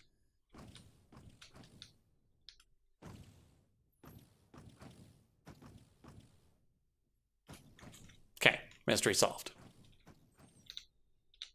Because I'm like, frost steel? There's no way a phytogenic insulator is going to be making frost steel.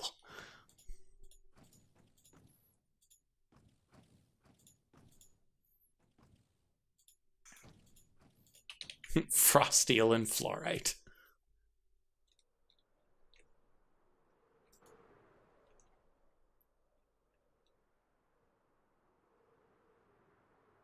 I can't believe I missed the up.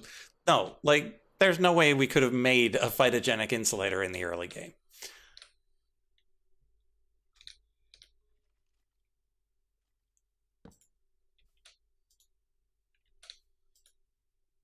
Okay, so if we put this here, does it recognize our flowering Palo Verde from that? It does! Huzzah! Only concern is that if we run it now,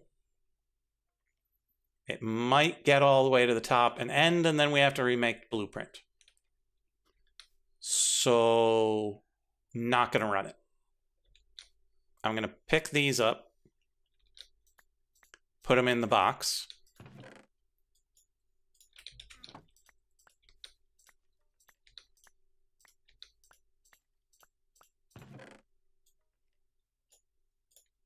And we're not going to run it until it's done.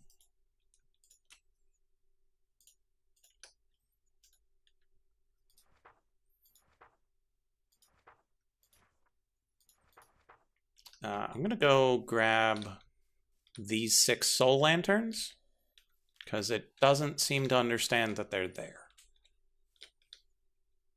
Also, who's on my tree?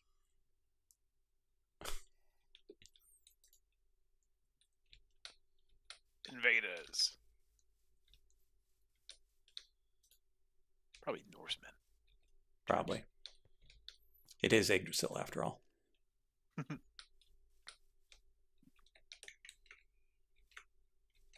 think it's these 6 soul lanterns that it's not seeing, but I'm not sure if there's actually 6 of them.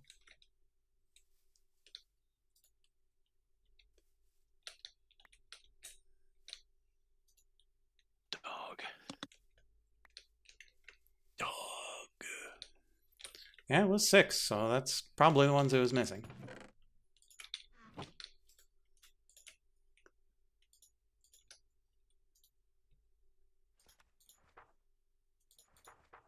Yep. Don't know why, but it was missing them. Okay, so now some more random nonsense. Because we could do this random nonsense, or we can work on the controllers and ports.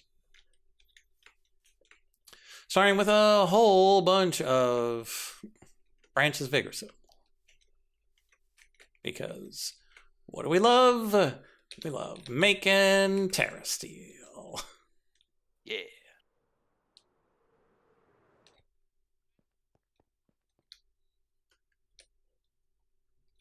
Okay, so for this, we need 1, 2, 3, 4, 5, 10, 11. And then we need 8. We need 8 ports. 9 ports. 6 fluids. 1 item in, 1 item out. An unspecified number of mana ports.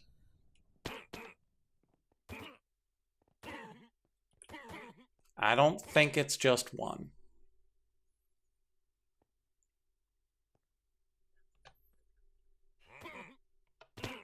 Let me consult the JSON.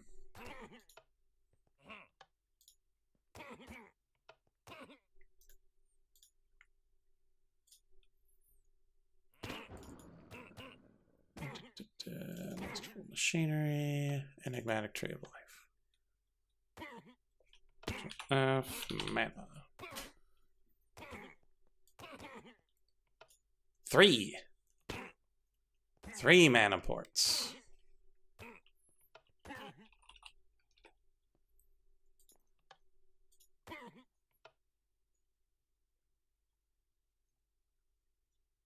Yeah, 6 fluid input ports. 1 item input, 1 item output. 3 mana ports.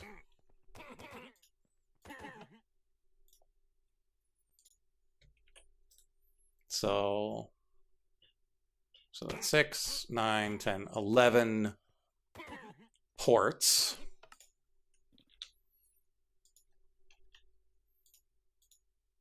Each of which requiring 4 branches of Yggdrasil. So that's 11 here.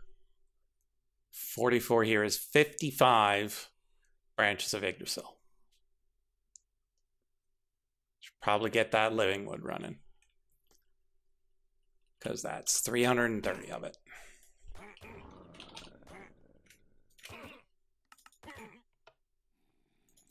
Which means we need more flourishing archwood wood. But we were going to do the Terra Steel, because we're here.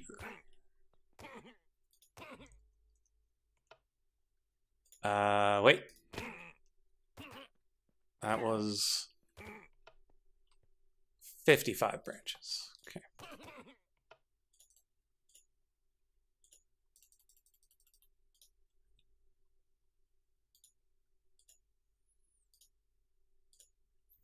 So I need at least 25 more mana diamonds.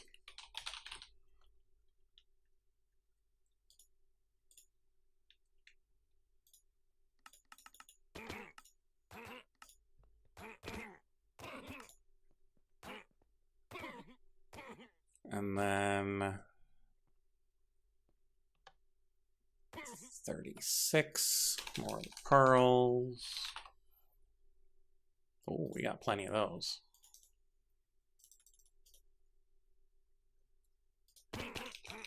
And then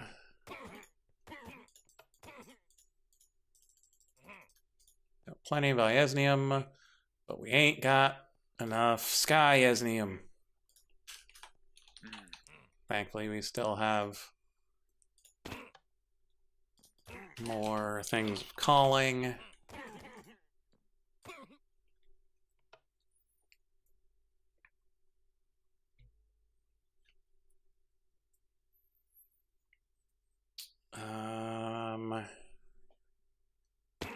Yeah, I'm gonna have to do 2 batches. Yikes. And then the quartz.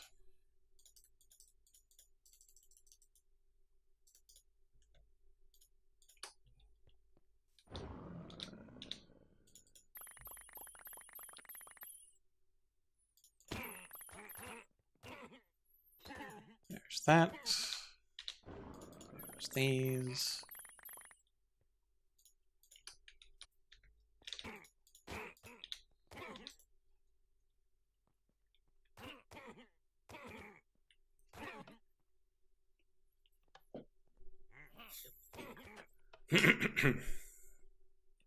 Okay, so that's running just fine there. Gotta head over to Paradise to get more of the ingots of the skies.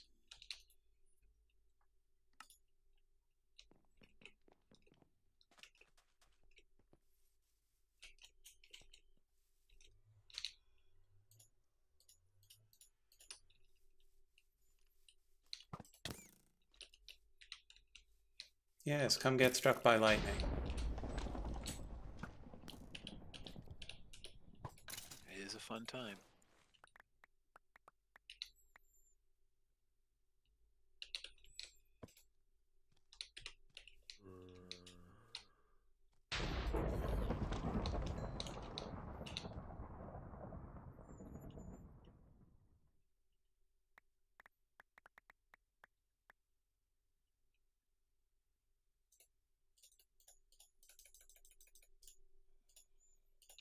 Go. Can put that away.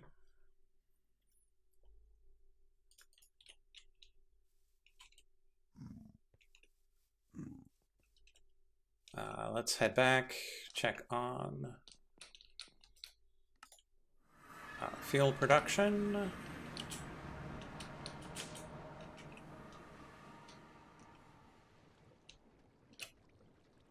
Why is this bound to air?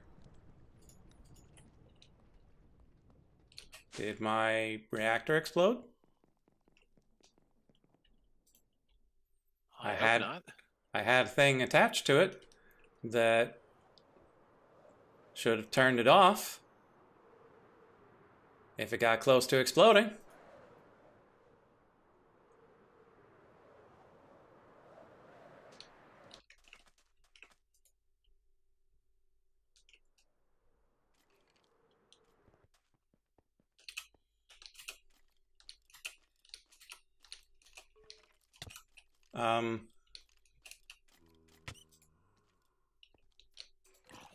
I thought the radioactivity would have spread up here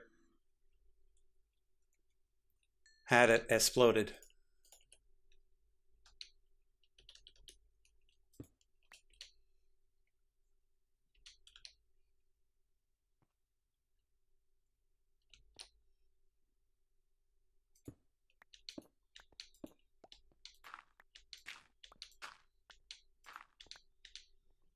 Well, it appears to have exploded. Oh no.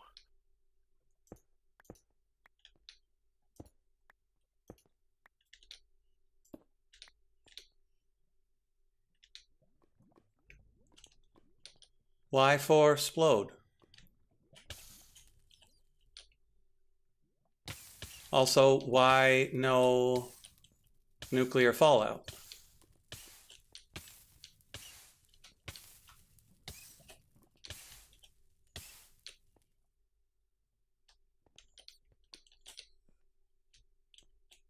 I don't understand. Well, it kept this tank over here. I don't know why.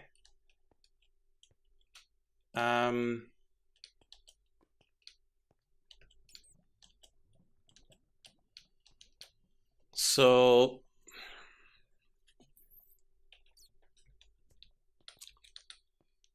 I had a thing on the side that would, at least in theory, detect when there was backup in the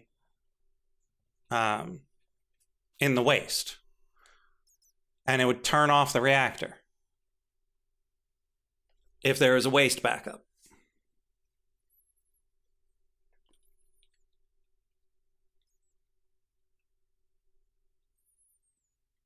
Because it was sending the waste off to be processed, but it only gets processed during the day. I knew that. And so, yeah. And that's what I thought. It would spill the waste into the environment, causing a nuclear catastrophe. The only way it should have exploded is if it couldn't drain off the steam. Well, it was directly connected to this. And this could never fill up on energy because it was throwing it in the trash.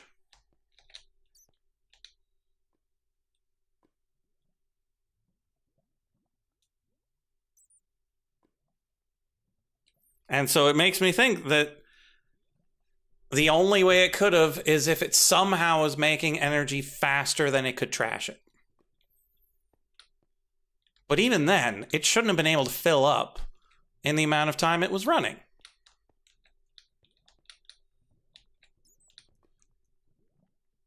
All very confusing. There, Nathan the Pig. We're enjoying the wreckage of what used to be our fission reactor.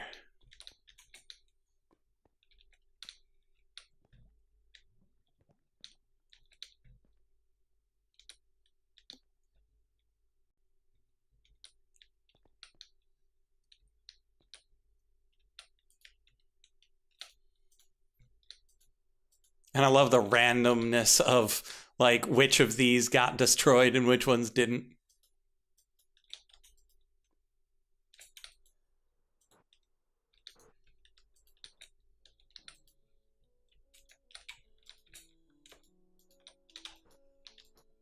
Come on, fly better.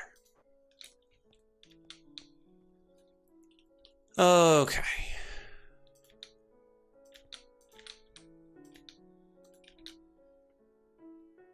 No, these barrels were not full of radioactive waste. These barrels should never have gotten any of the waste. So these are the backup for in case the plutonium thing created too much waste. It's the depleted stuff. There's so many here that these should not have had anything in them for more than a fraction, like probably about a second, that it spreads to all of them and then it deletes it.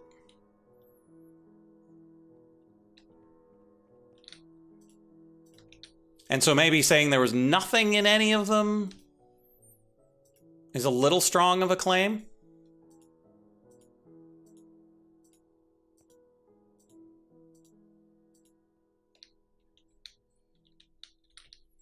But they were, if there was anything, it was minimal.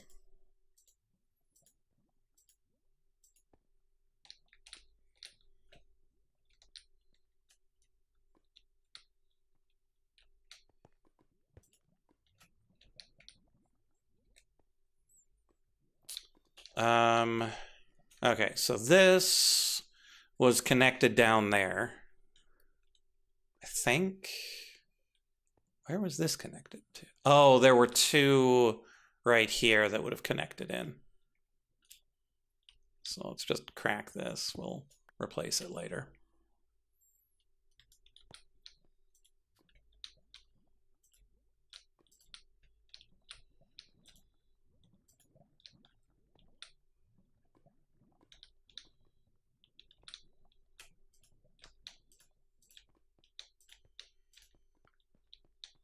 Okay.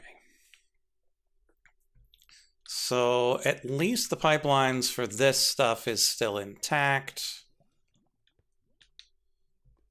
Pieces of processing are still intact. The piping down here needs to be replaced, but that's okay.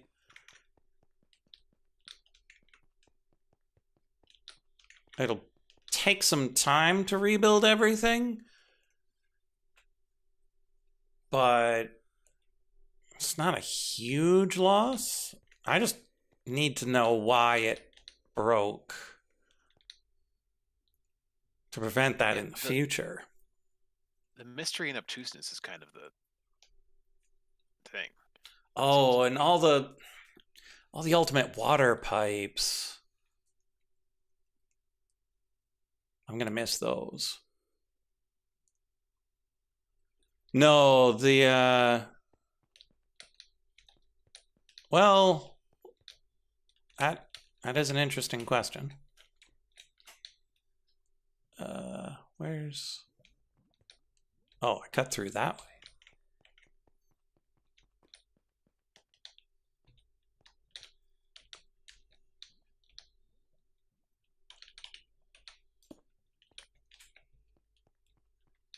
I'm pretty sure...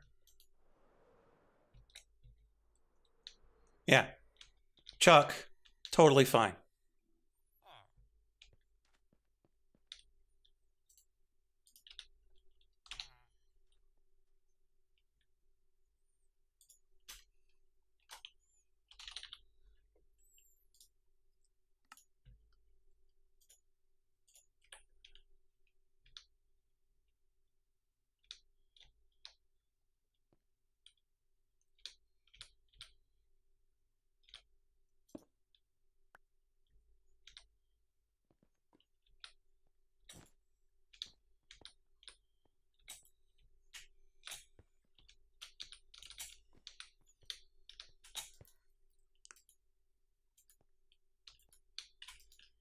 Come on, just...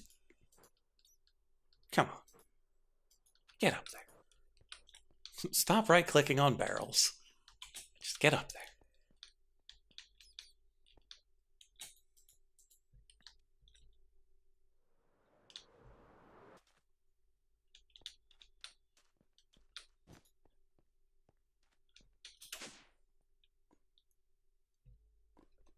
Yeah, react explode.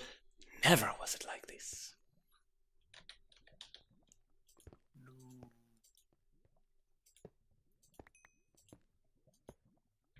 Yeah, that's really quite the mystery.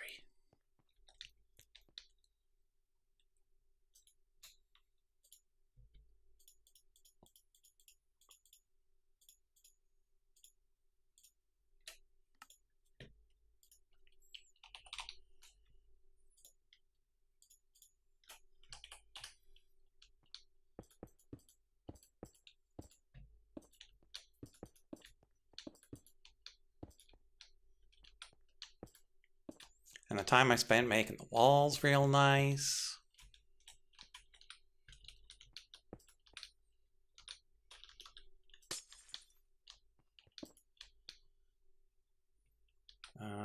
Where was even the edge of this wall?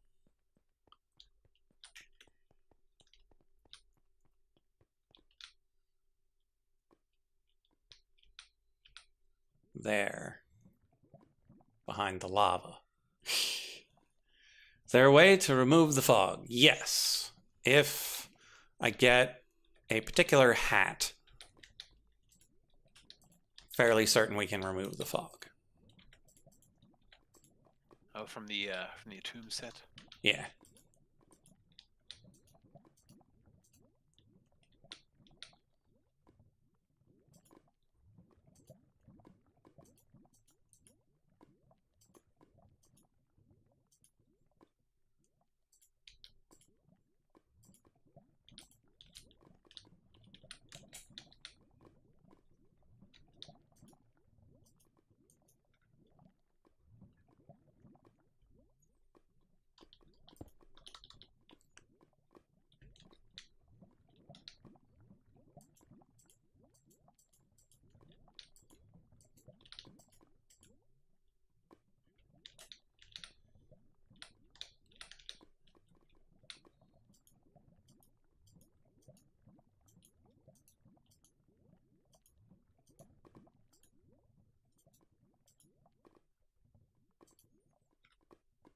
Hmm. Have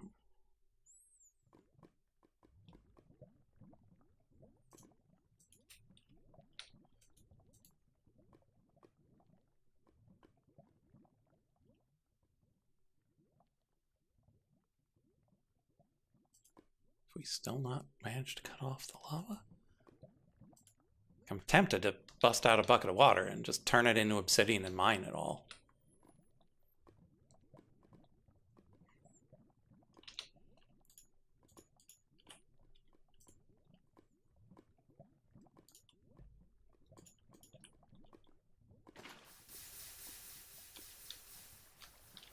It's not the worst idea.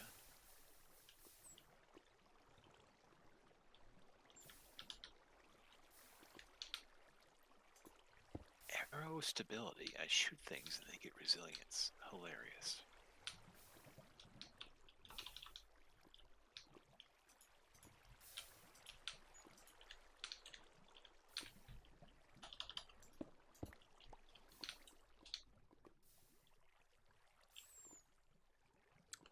Only trouble is you can't vein mine with magic. And my pickaxe is not strong enough.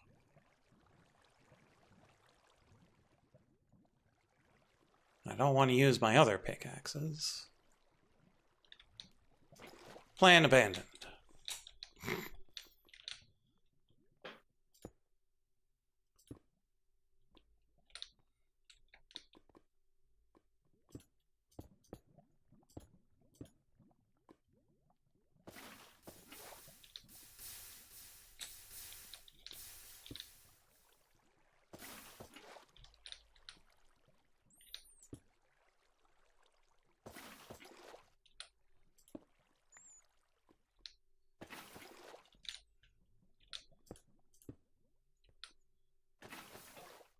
I need to upgrade 8.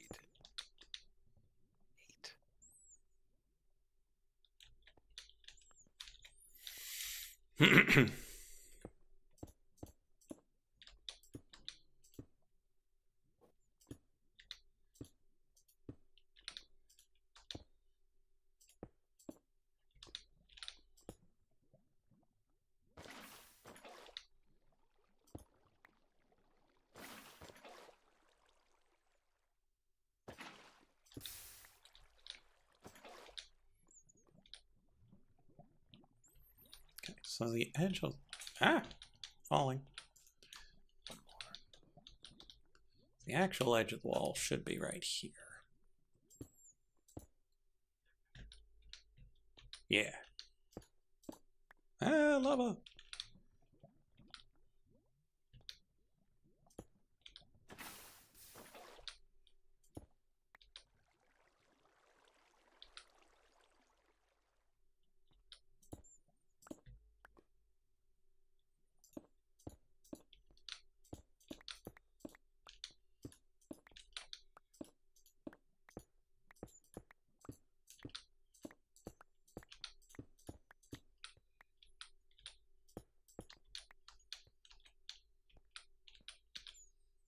Okay, there we go.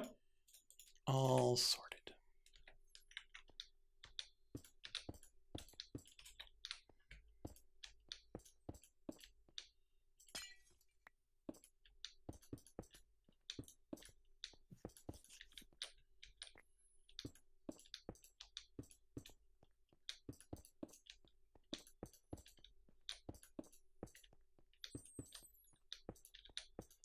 And this is kind of why I built it down in bedrock, but I didn't expect it to be this effective at containing the blast.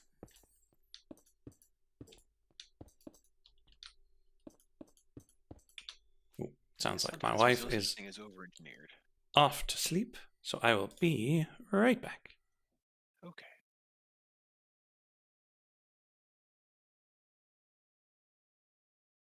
Free tubes. Love it. And more free tubes.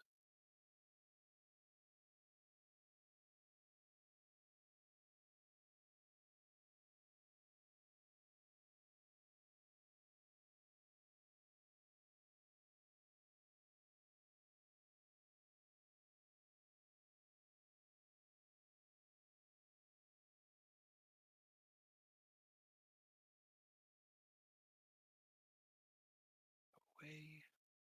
Go away, go away, go away, go away. Don't understand this.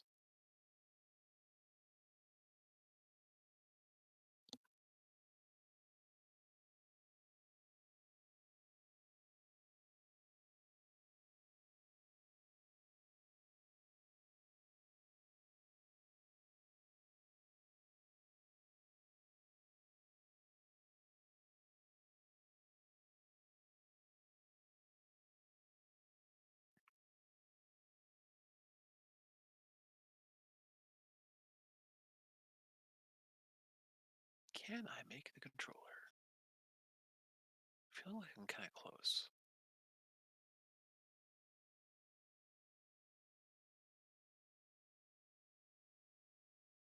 Yeah, up next is Meller's Confuser, and that will allow me to make the dissolution chamber.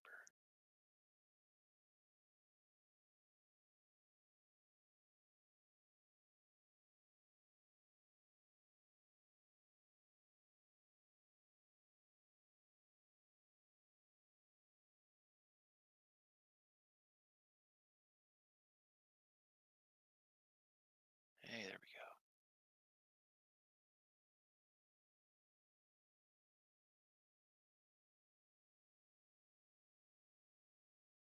And another chemical tank full of fungi. Love it. Definitely useful.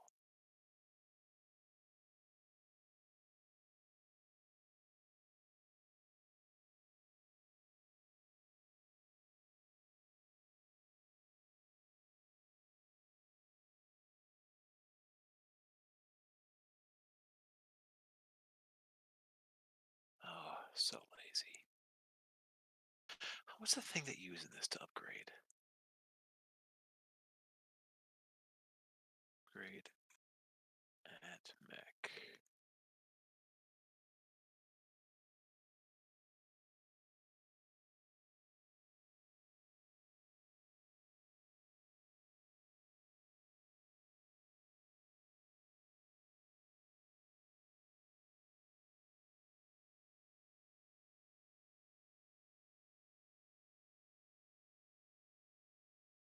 Tier installers, yes.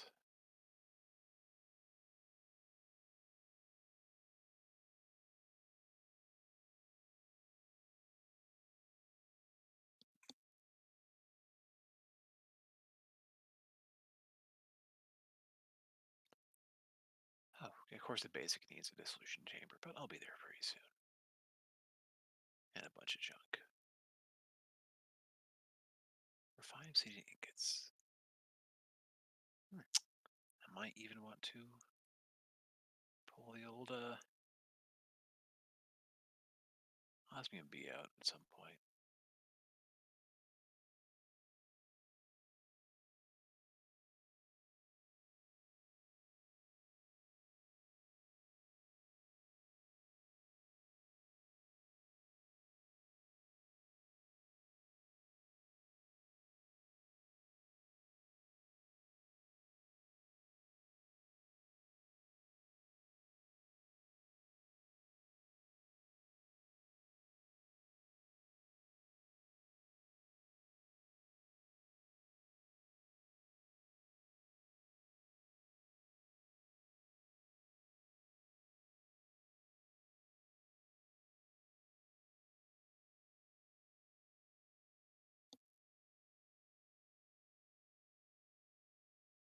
Free living wood, I'll take it.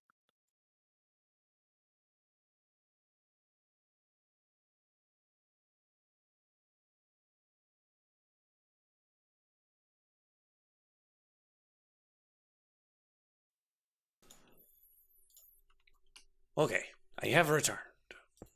Haha.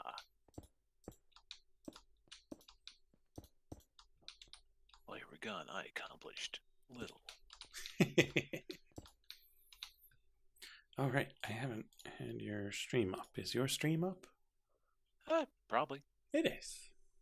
Hey.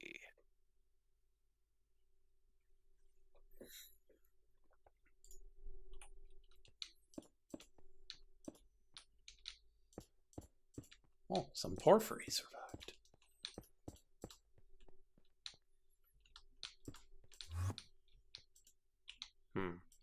Let's remove that camouflage for now.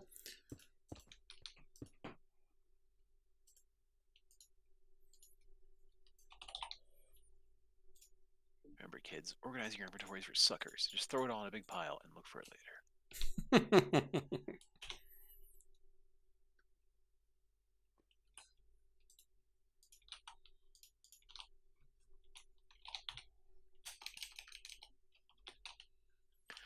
All right. Metallurgic infuser. Did I leave my stone cutter somewhere?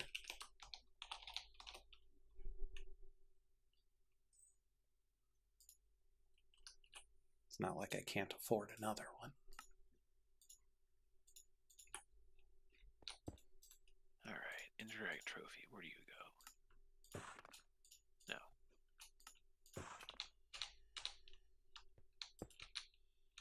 Do you want a table? You want a wall? Doesn't look very good. Do you go on top of my cooler? Even worse. Do you make a tiny potato and put it on its head? Like atop its head? Yeah.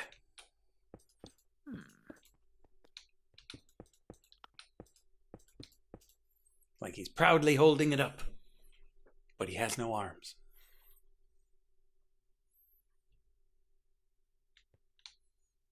It's not a bad idea.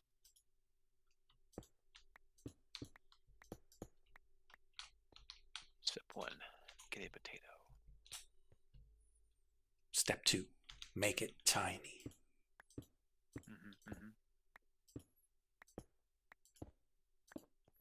Ooh, if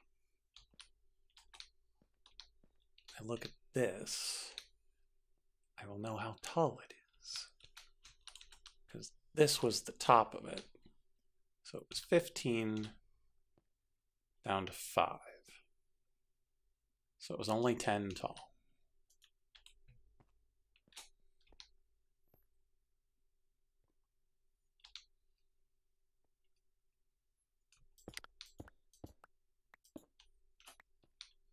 There's now a tiny dragon head poking out of the middle of the forehead of the tiny potato.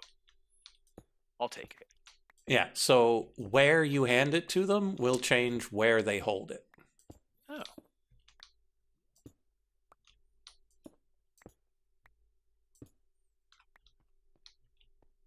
Okay, well, can I get a second trophy?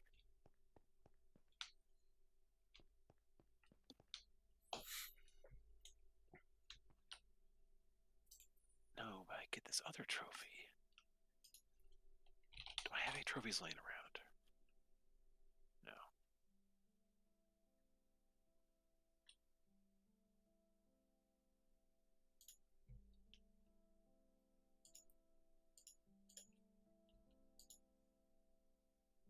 Did I not? Oh, there it is. Okay, so let's put. Potato is now playing with his abilities. Good for him.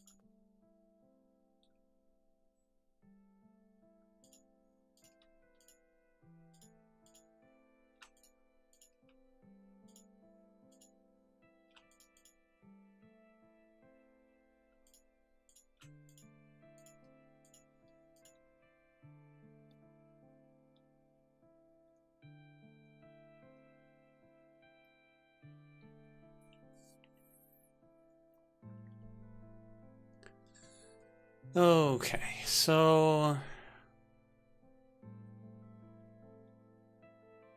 when in doubt, just ask the internet.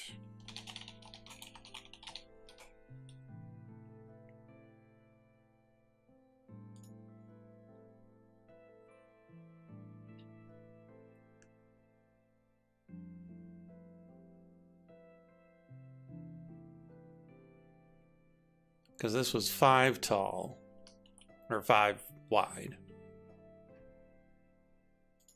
Pretty sure.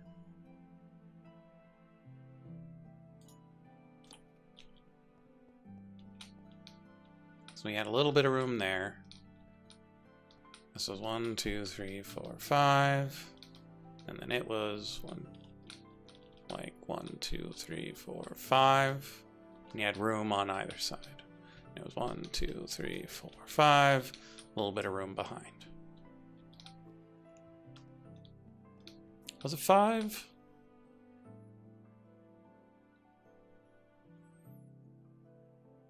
I don't think the turbine mattered too much.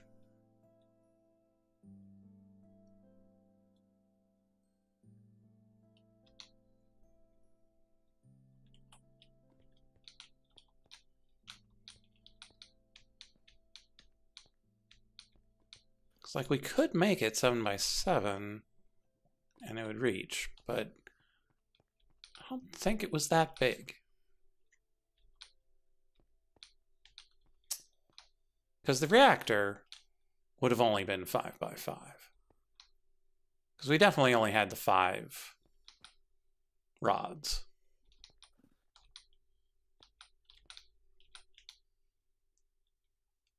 So let's just follow these instructions. So we've got 17 turbine casings. Actually, did we want to improve?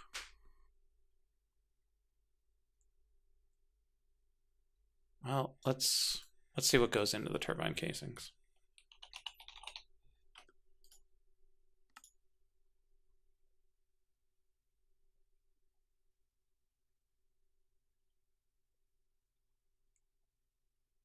Not much that would be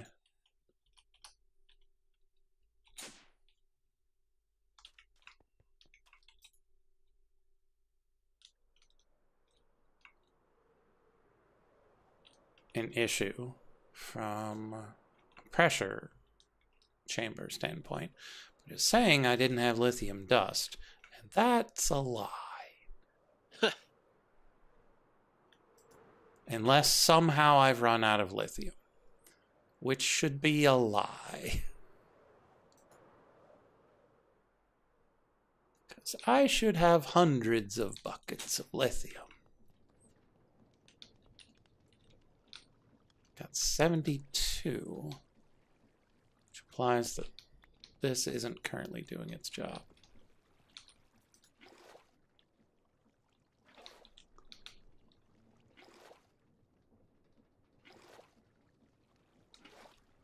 But still, I've got 72 buckets of lithium.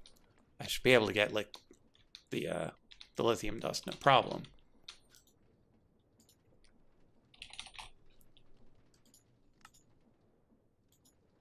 Why does it think I can't?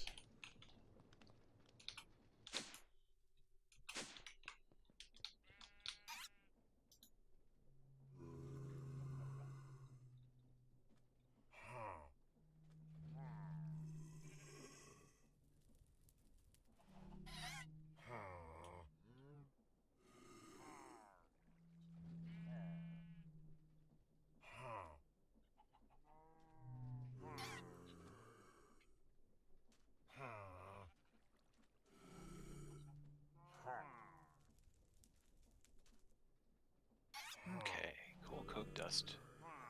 Make HOP to make etc. etc. Huh.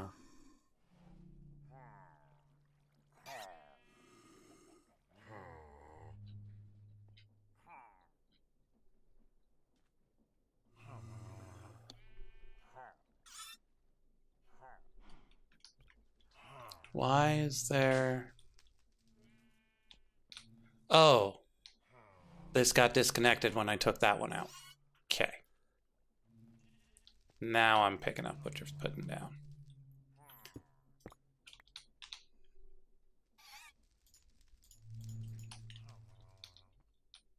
So we just put that there, put that there. Grab this tool. Spin around.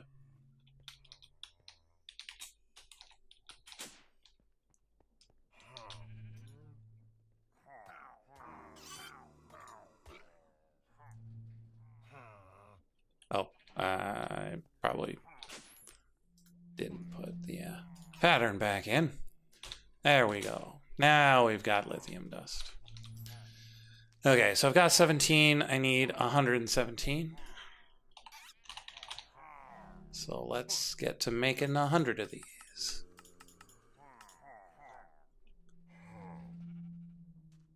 Easy peasy. Go.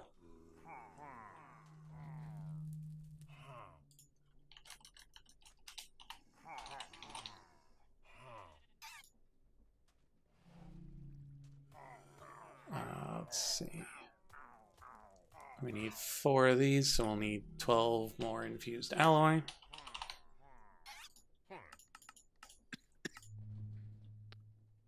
Okay. Turbine vents. We need 45. We've got 7, so we need 38. Ooh, we got 9. So 36 more.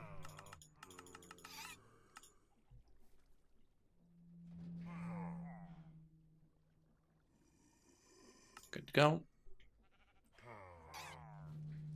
Pressure dispersers. We need 8.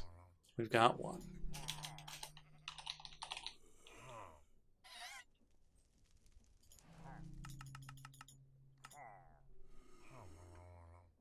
Easy peasy.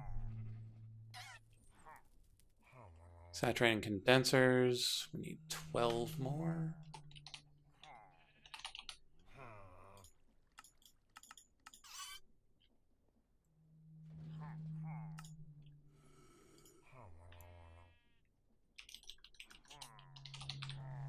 Electromagnetic coil. We only need 1 more. Graphite electrodes. And then we need these turbine blades, which are not set to be auto-crafted for some reason. Okay. So we need 8. So we need 8 of those rotors and 24 reinforced alloys.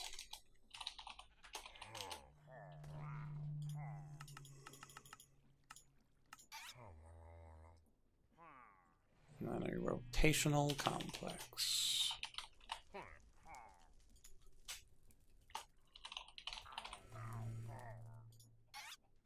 Oh, right. This is the one that I have to make downstairs. Save that for last.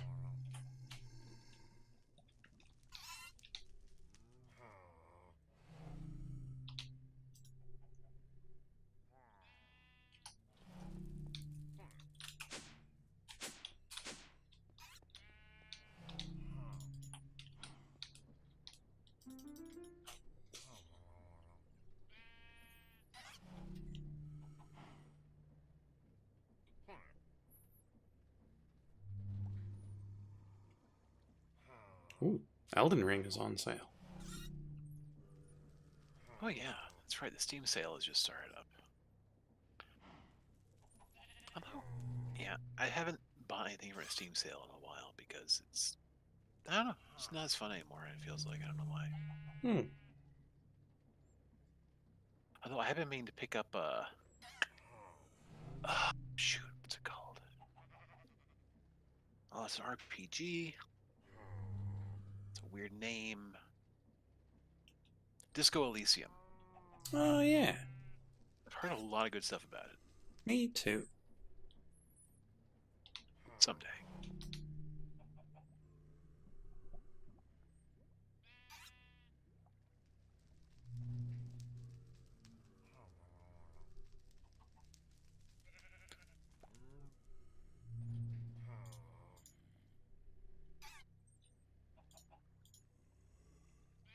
Yeah, so nearly all of this is gated by how fast can we smash things. Just like real life. Well, while we're waiting on that...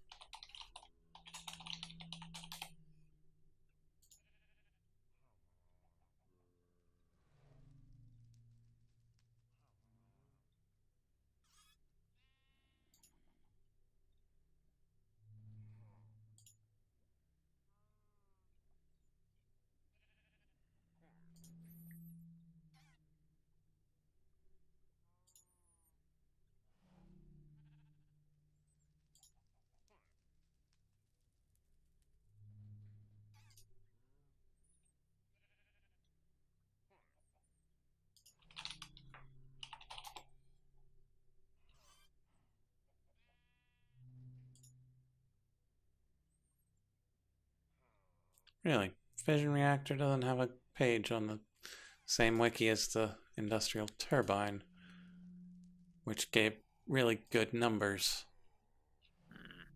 Whereas this page tells you about the existence of the reactor, and like it tells you how you can make one, but it doesn't just give you a block count, because it's like, yeah, you make your own, you figure it out, you balance it, whatever you like, it's fine.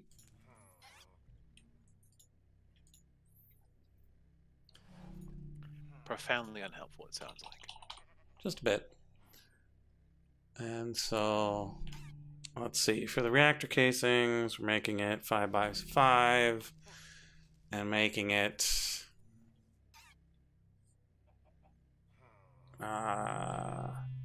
it's only 9 tall.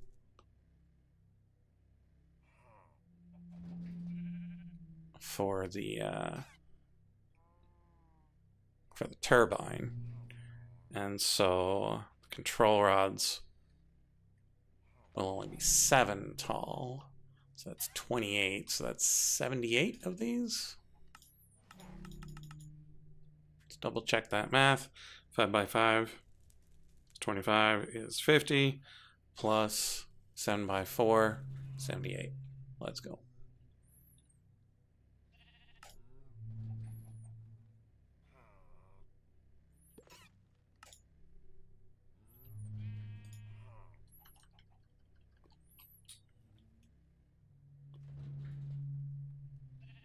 And then we need control rods. Let's see. I don't think we have these on Autocraft. Nope. Alright, so.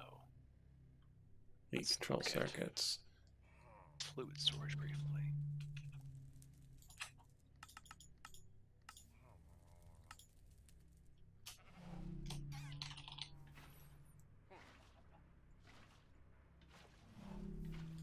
Elite pressurized 2. So we'll need more of these. Requires more infused ally, so we're not going to be making these just yet. But we can start making the outer stuff.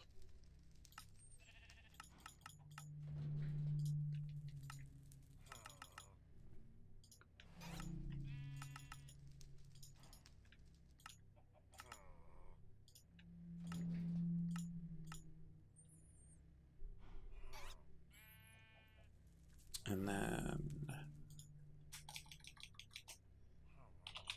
fuel assemblies? What are the rods that are like, what's the part that's controlled by the control rods? Graphite rod? What do you call it? Because it's the fuel something, I think.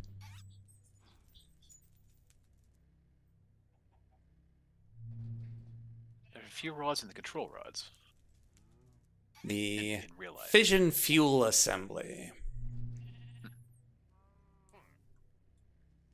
also require lead pressurized tubes.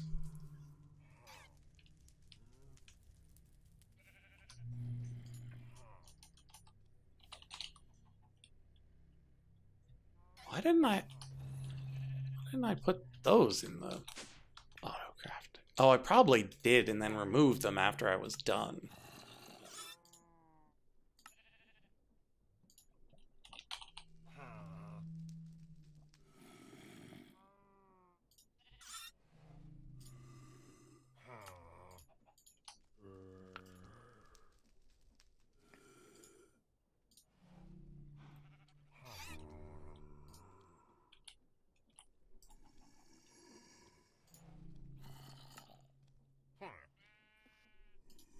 Let's see. For energy cubes. Richard chamber, of course.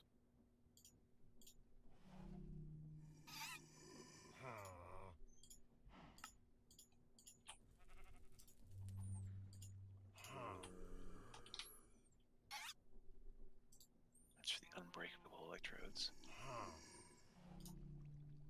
Take a little bit. Just a little bit.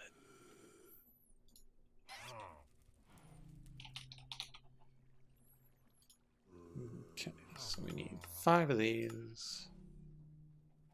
Doesn't know how to make the tubes.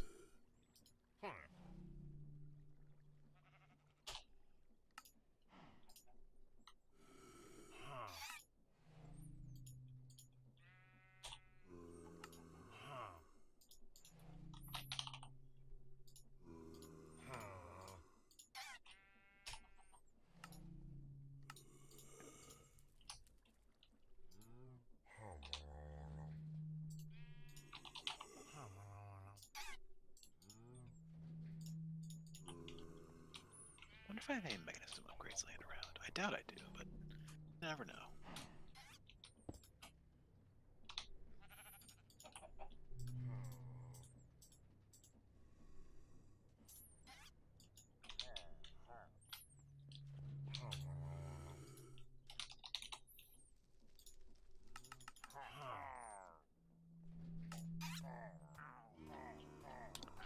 Nope. Okay, and then if it's 7 tall inside, you only need 6 of these. Each times 5 is 30.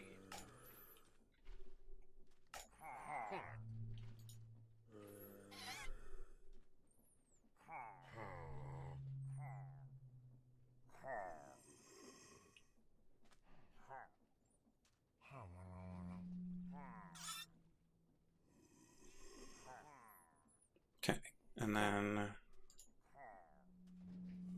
you need 4 casings per port, but only 1 casing for a logic adapter.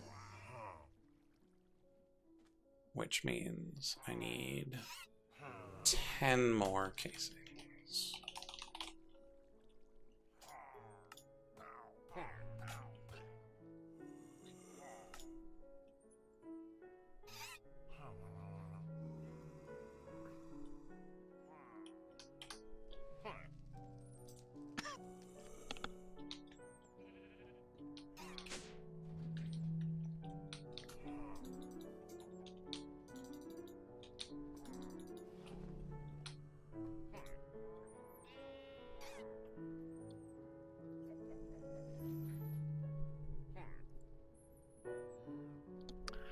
Goodness, I think I can actually make the dissolution chamber now. Ooh, nice. So I need 4 blue dice and 2 blue tanks.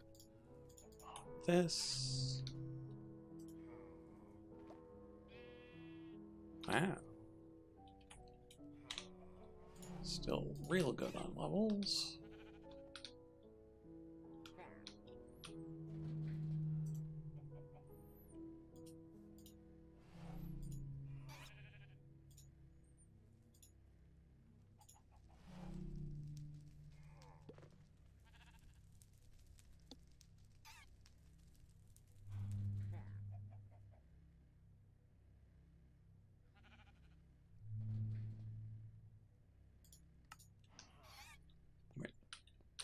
She does not accept item.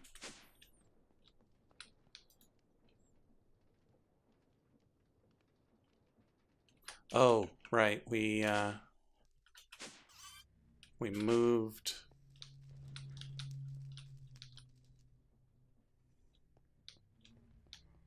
We moved the block.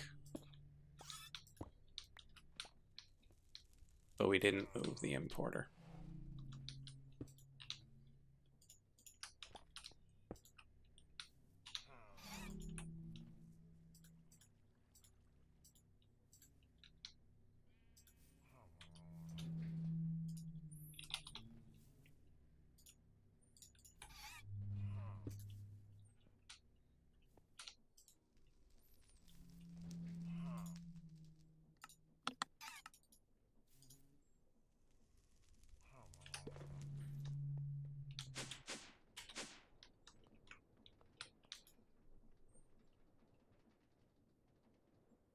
Okay, so that's good. These aren't even running. That seems good. Only has one thing backing up into it.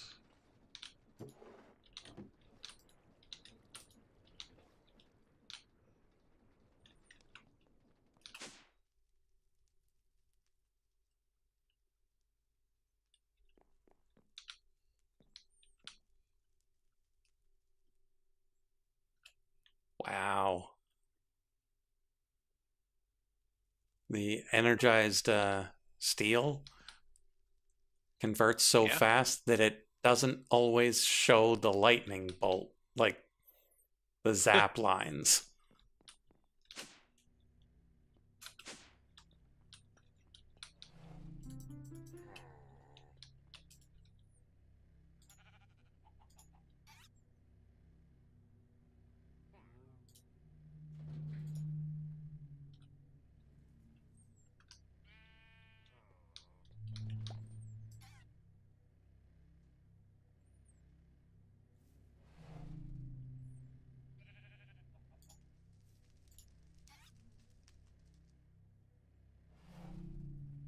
That's a lot of lithium dust.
I'm surprised I can autocraft anything while the nuke rejuvenation's going on.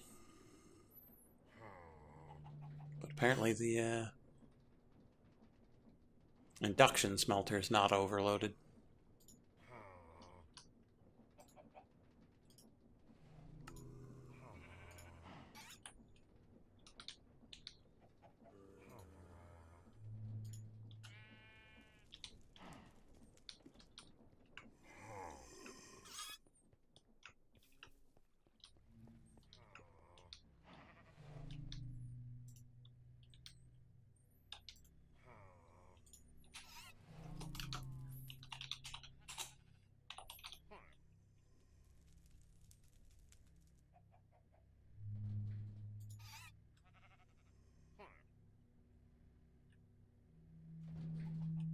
Okay, everything's pointing in the right direction, so we start with the corners.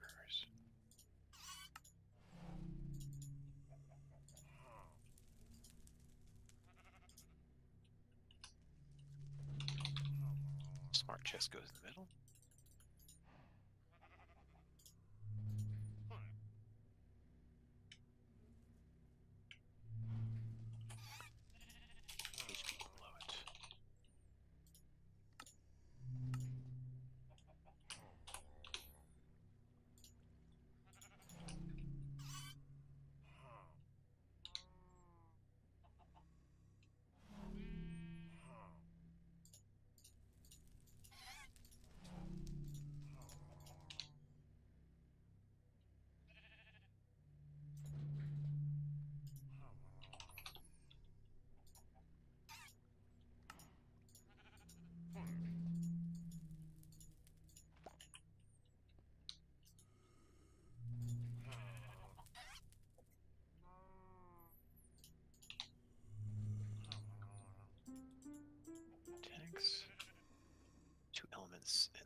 rest is plastic.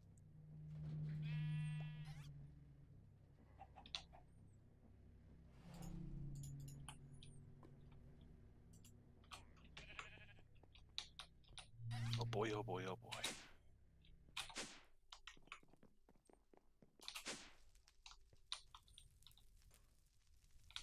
Which of these is the actual one I want?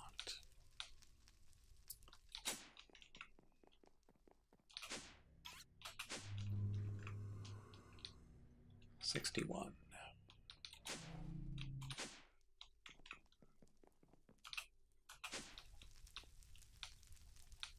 This one.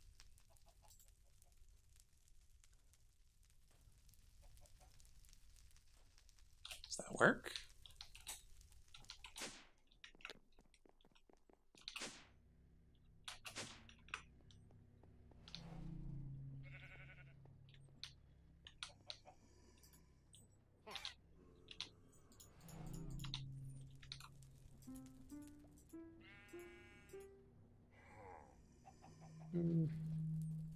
Not particularly.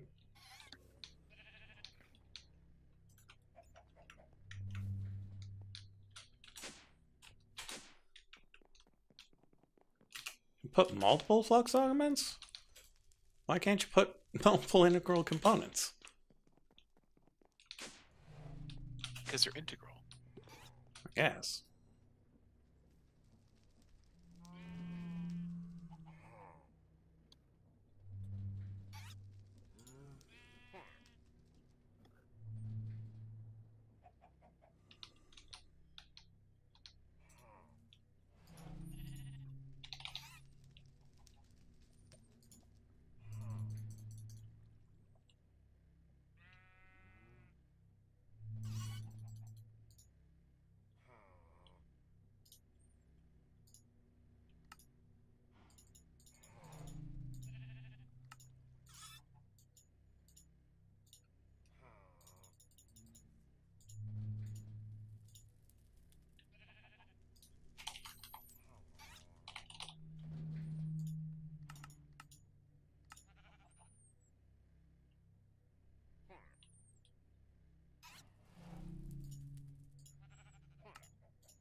Cool. Which other one tends to fall behind?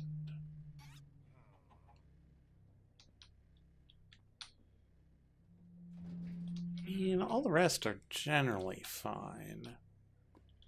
Sawmill's real slow. Oh, I haven't even made components for it yet. That would explain why.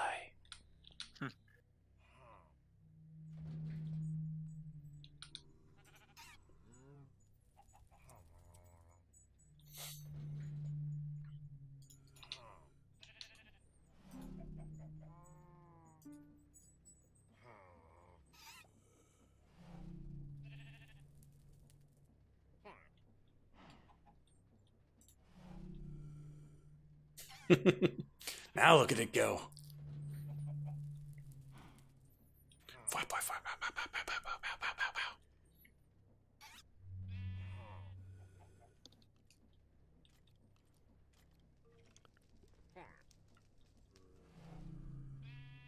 It's only using all of the energy.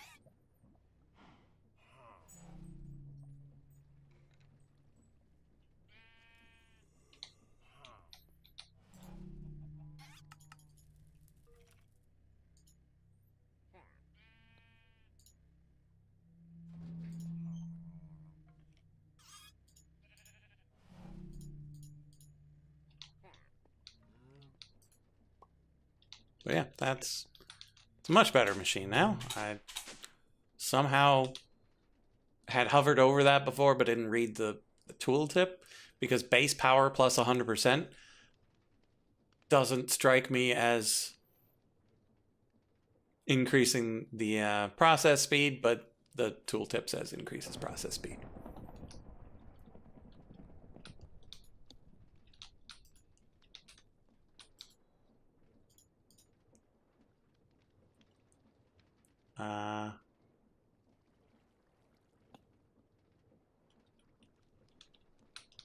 Excuse me?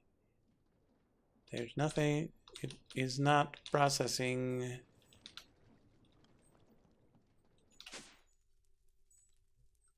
Guess I'll just grab some lithium and do it myself.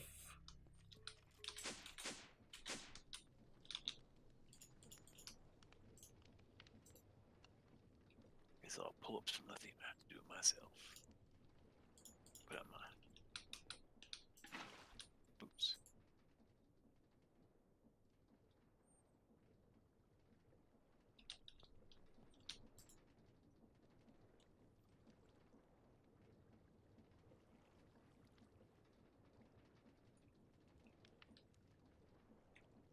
Yeah, thermal is a little weird.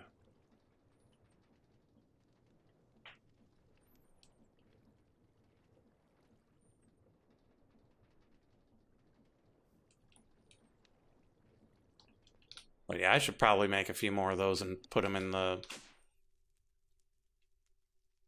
phytogenic. Get that going real quick.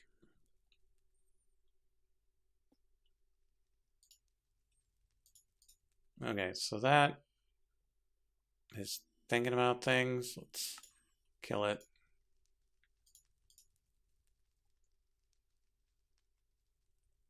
No machine. Oh, because I picked it up and put it down. It's confused. I get it.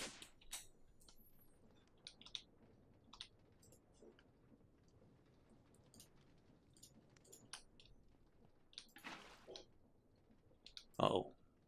Now Zul's thinking about things.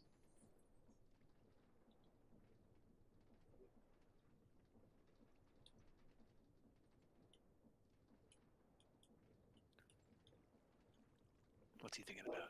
Can you tell? Squirrels, probably. It's a good thing to think about. Before they take over. He's got to warn us. Mm-hmm. Before it's too late. So we still need 8 for that.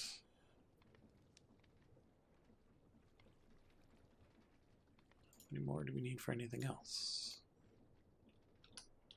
So just 2 more buckets should be fine.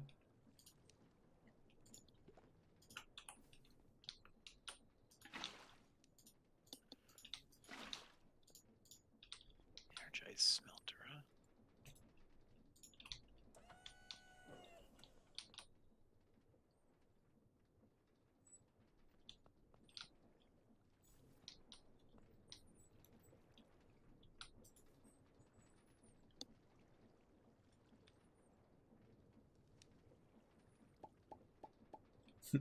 What if we live in a world where only dogs realize that squirrels are alien technology, and they bark and chase them aggressively, whereas us, annoying and naive humans, know no better? We'll never understand what they saved us from.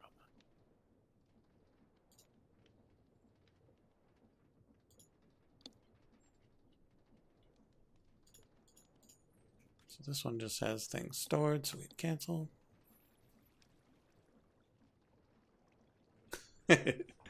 Beautiful, beautiful, yes. I do love an occasional dramatic reading.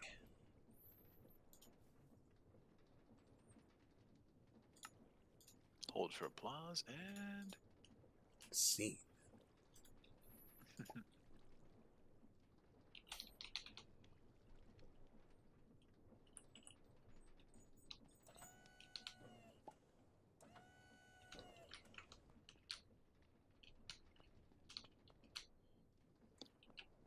all right. Things are going just fine around here.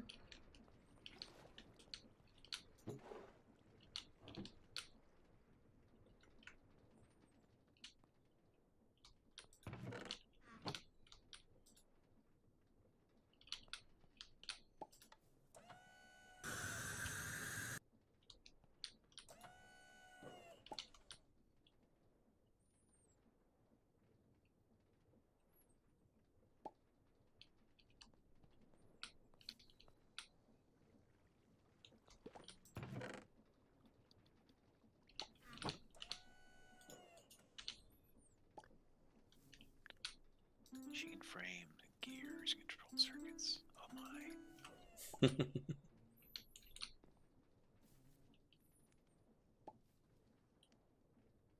Totally ordinary physics going on here. Nobody panic. Nobody panic.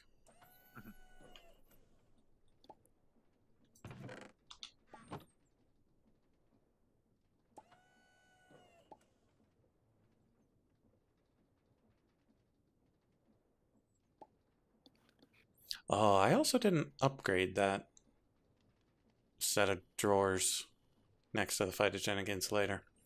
Should do that.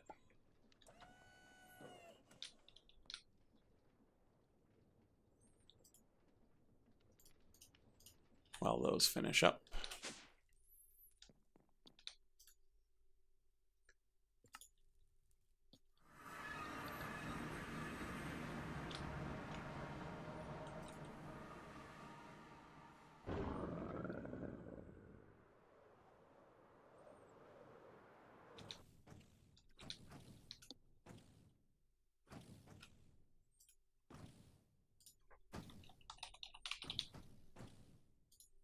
Definitely put the void upgrade on there.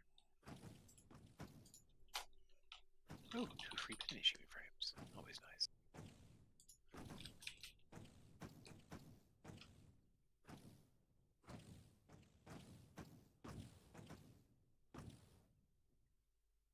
nice. Which thing are we thinking of running in parallel?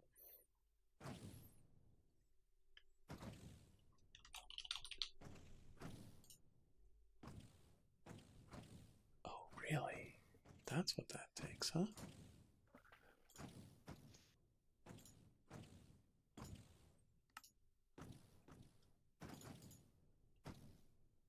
So you gotta do these one by one by one.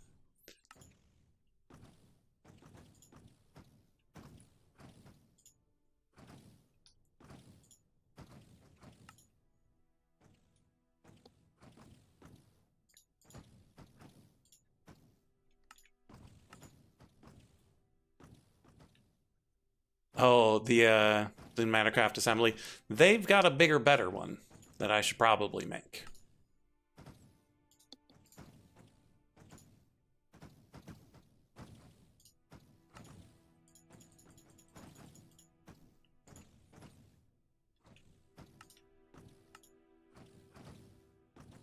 Yeah, one of those insane multi-blocks. Although it's not too insane, I don't think.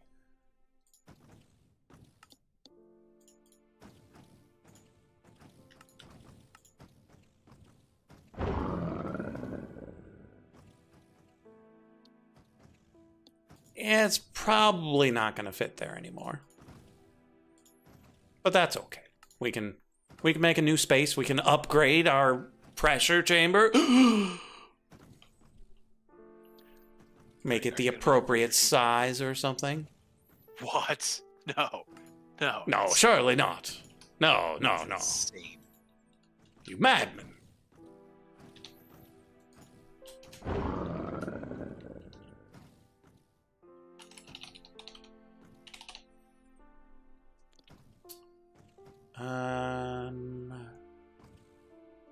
Yeah, advanced assembly table. No, that's the wicked altar. I want the advanced assembly table. I mean, that's actually not that big. I was expecting much bigger. Like, that's just 7 by 4 by 5.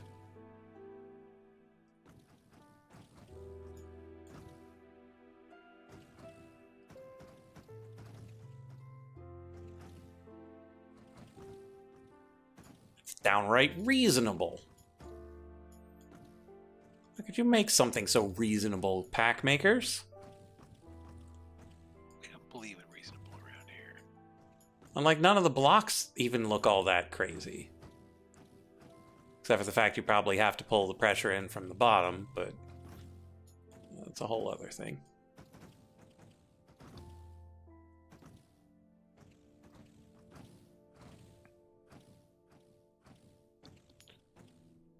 Fusion reactor sounds like something in my distant future. Laser lens, however. More glass, a red. Oh, right. I never actually bothered to... No, stop putting things. I forgot to actually put it in the retrieval module.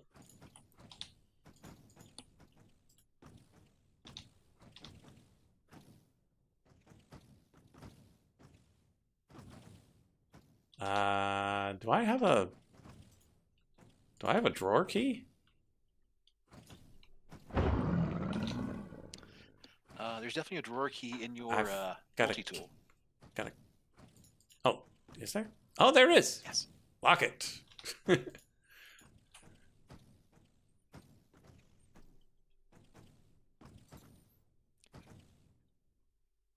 That multi-tool keeps getting better and better, like every single second, I swear. Yeah. The moment you look away, it just gets better. Yeah. Crazy.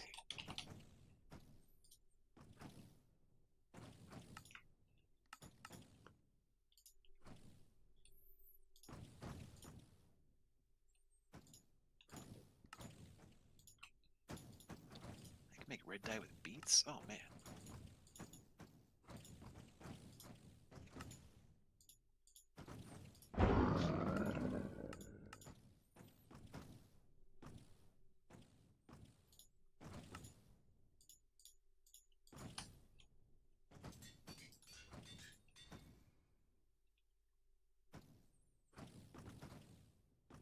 Okay.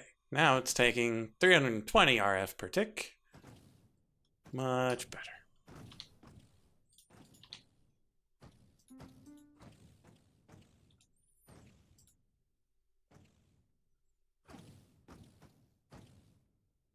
Still takes 8 seconds, but that's fine. 8 seconds with time in a bottle at 4x. So, still takes like 32 seconds? 1, 2, 3, 4, 5, 6, 7, 8, 9, 10, 11, 12, 13. Yeah, it's only about 16 seconds. Yeah, so still long, but not unbearably long.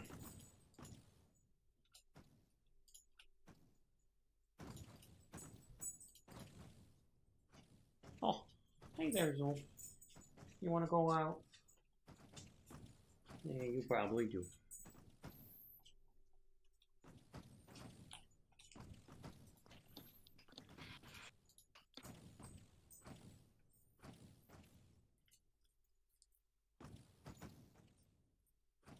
Sure, you could be one of those players who could actually complete GTNH in its entirety. GTNH.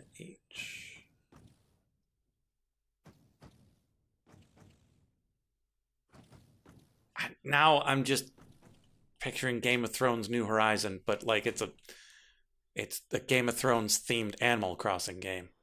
Now, I was thinking Gran Turismo New Horizon, the Animal Crossing themed racing game with surprisingly realistic physics. Surprisingly realistic. Like, absurdly so.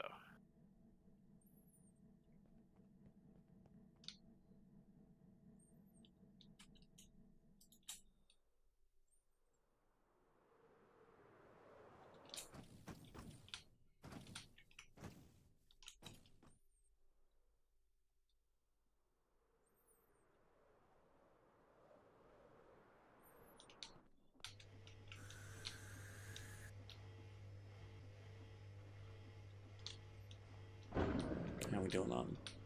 Okay.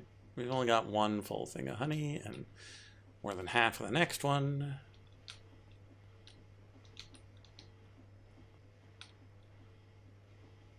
It seems to be running smoothly over here.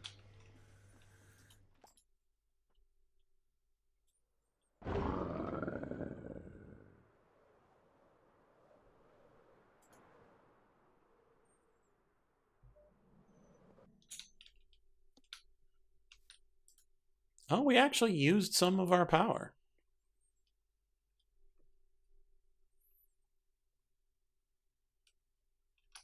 Well, that's cool.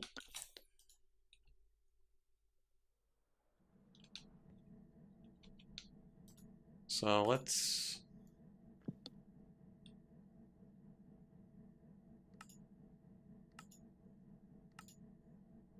kick the injection rate up to like 56.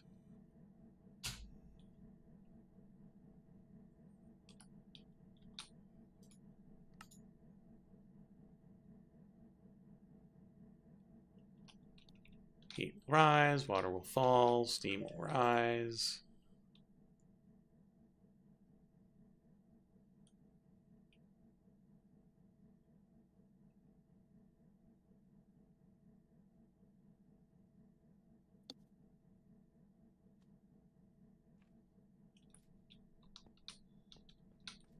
Do we have enough pipage to keep this filled with water, though?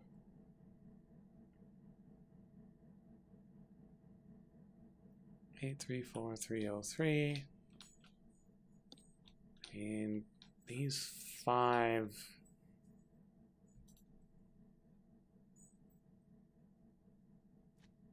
I wouldn't expect to be enough for that.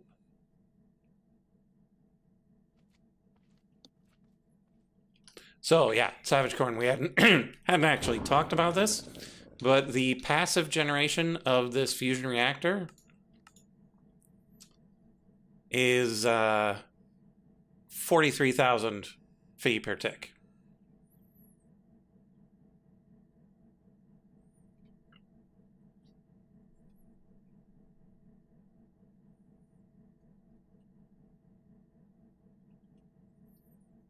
Oh, this should be producing a lot more steam than we're actually using, so I think we might need more pipes.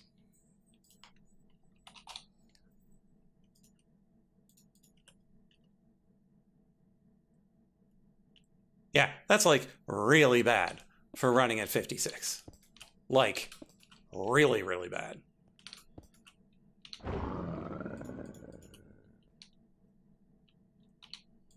It's the wrong tool.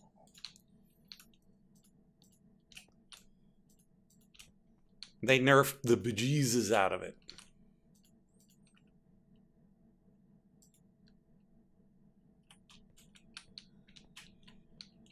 And so you have to use it to produce steam to run a turbine.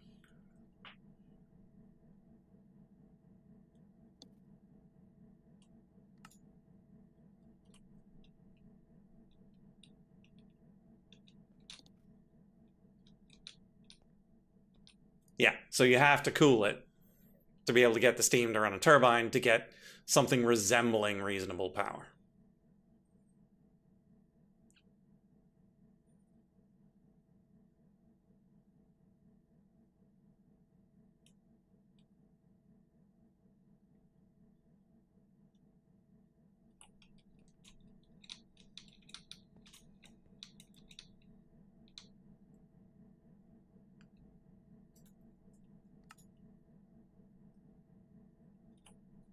Yeah, 1 megaphi per tick is still quite low for mechanism standards.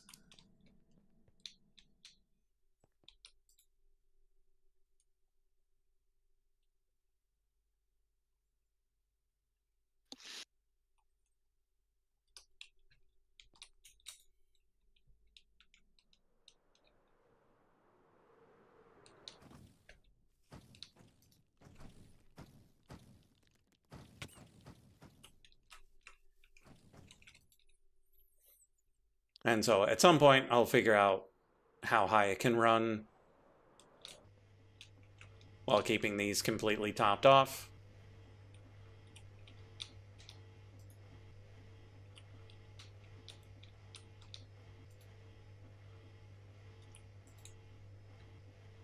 It seems to be okay right now. Yeah, it's doing great.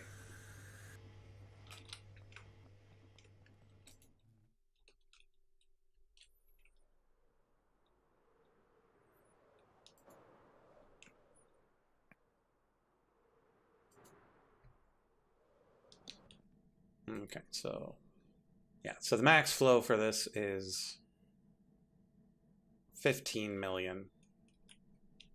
We appear to only be sending 800,000.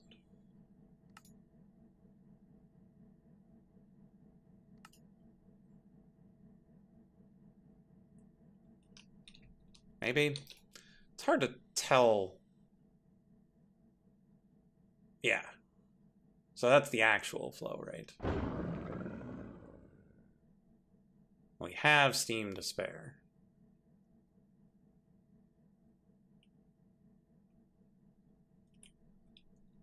Let's grab our sink and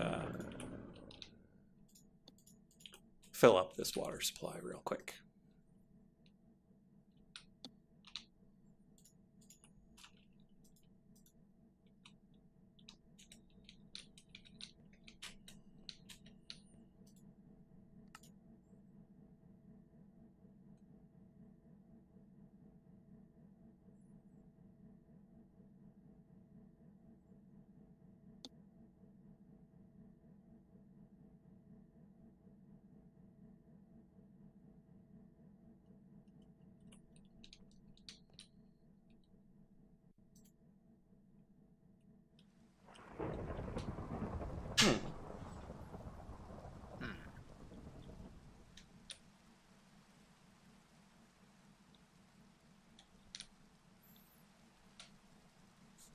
Water trash can. Yep, that I noticed after I had placed it.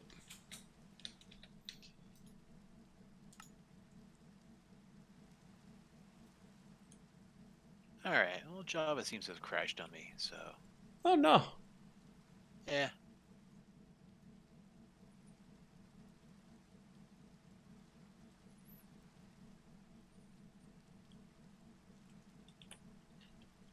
It's not a huge deal. It is the end of the day, so. It is. Probably.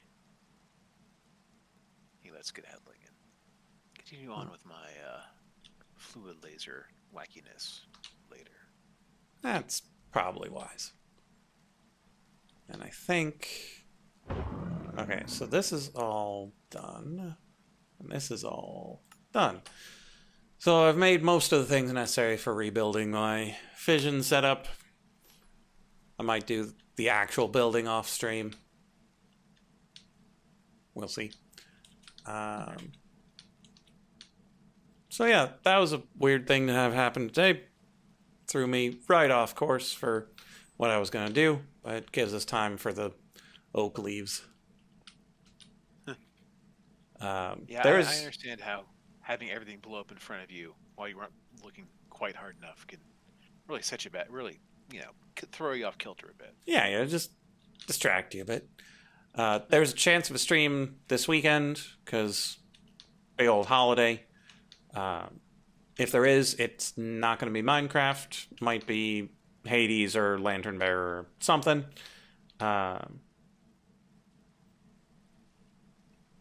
Yeah, so I'll let you know if I'm going to stream. I might not. I don't know if we'll be back on Tuesday, given it's a holiday. Yeah, fair. So might do the weekend stream to make up for it, but we'll probably be back to the Minecrafting on Thursday. Yeah. Yeah. And Frog's still having internet issues, so we'll probably see him again once there's fiber. Yay, fiber. Oh, fiber. But for now, we'll see you in the next one. Bye-bye.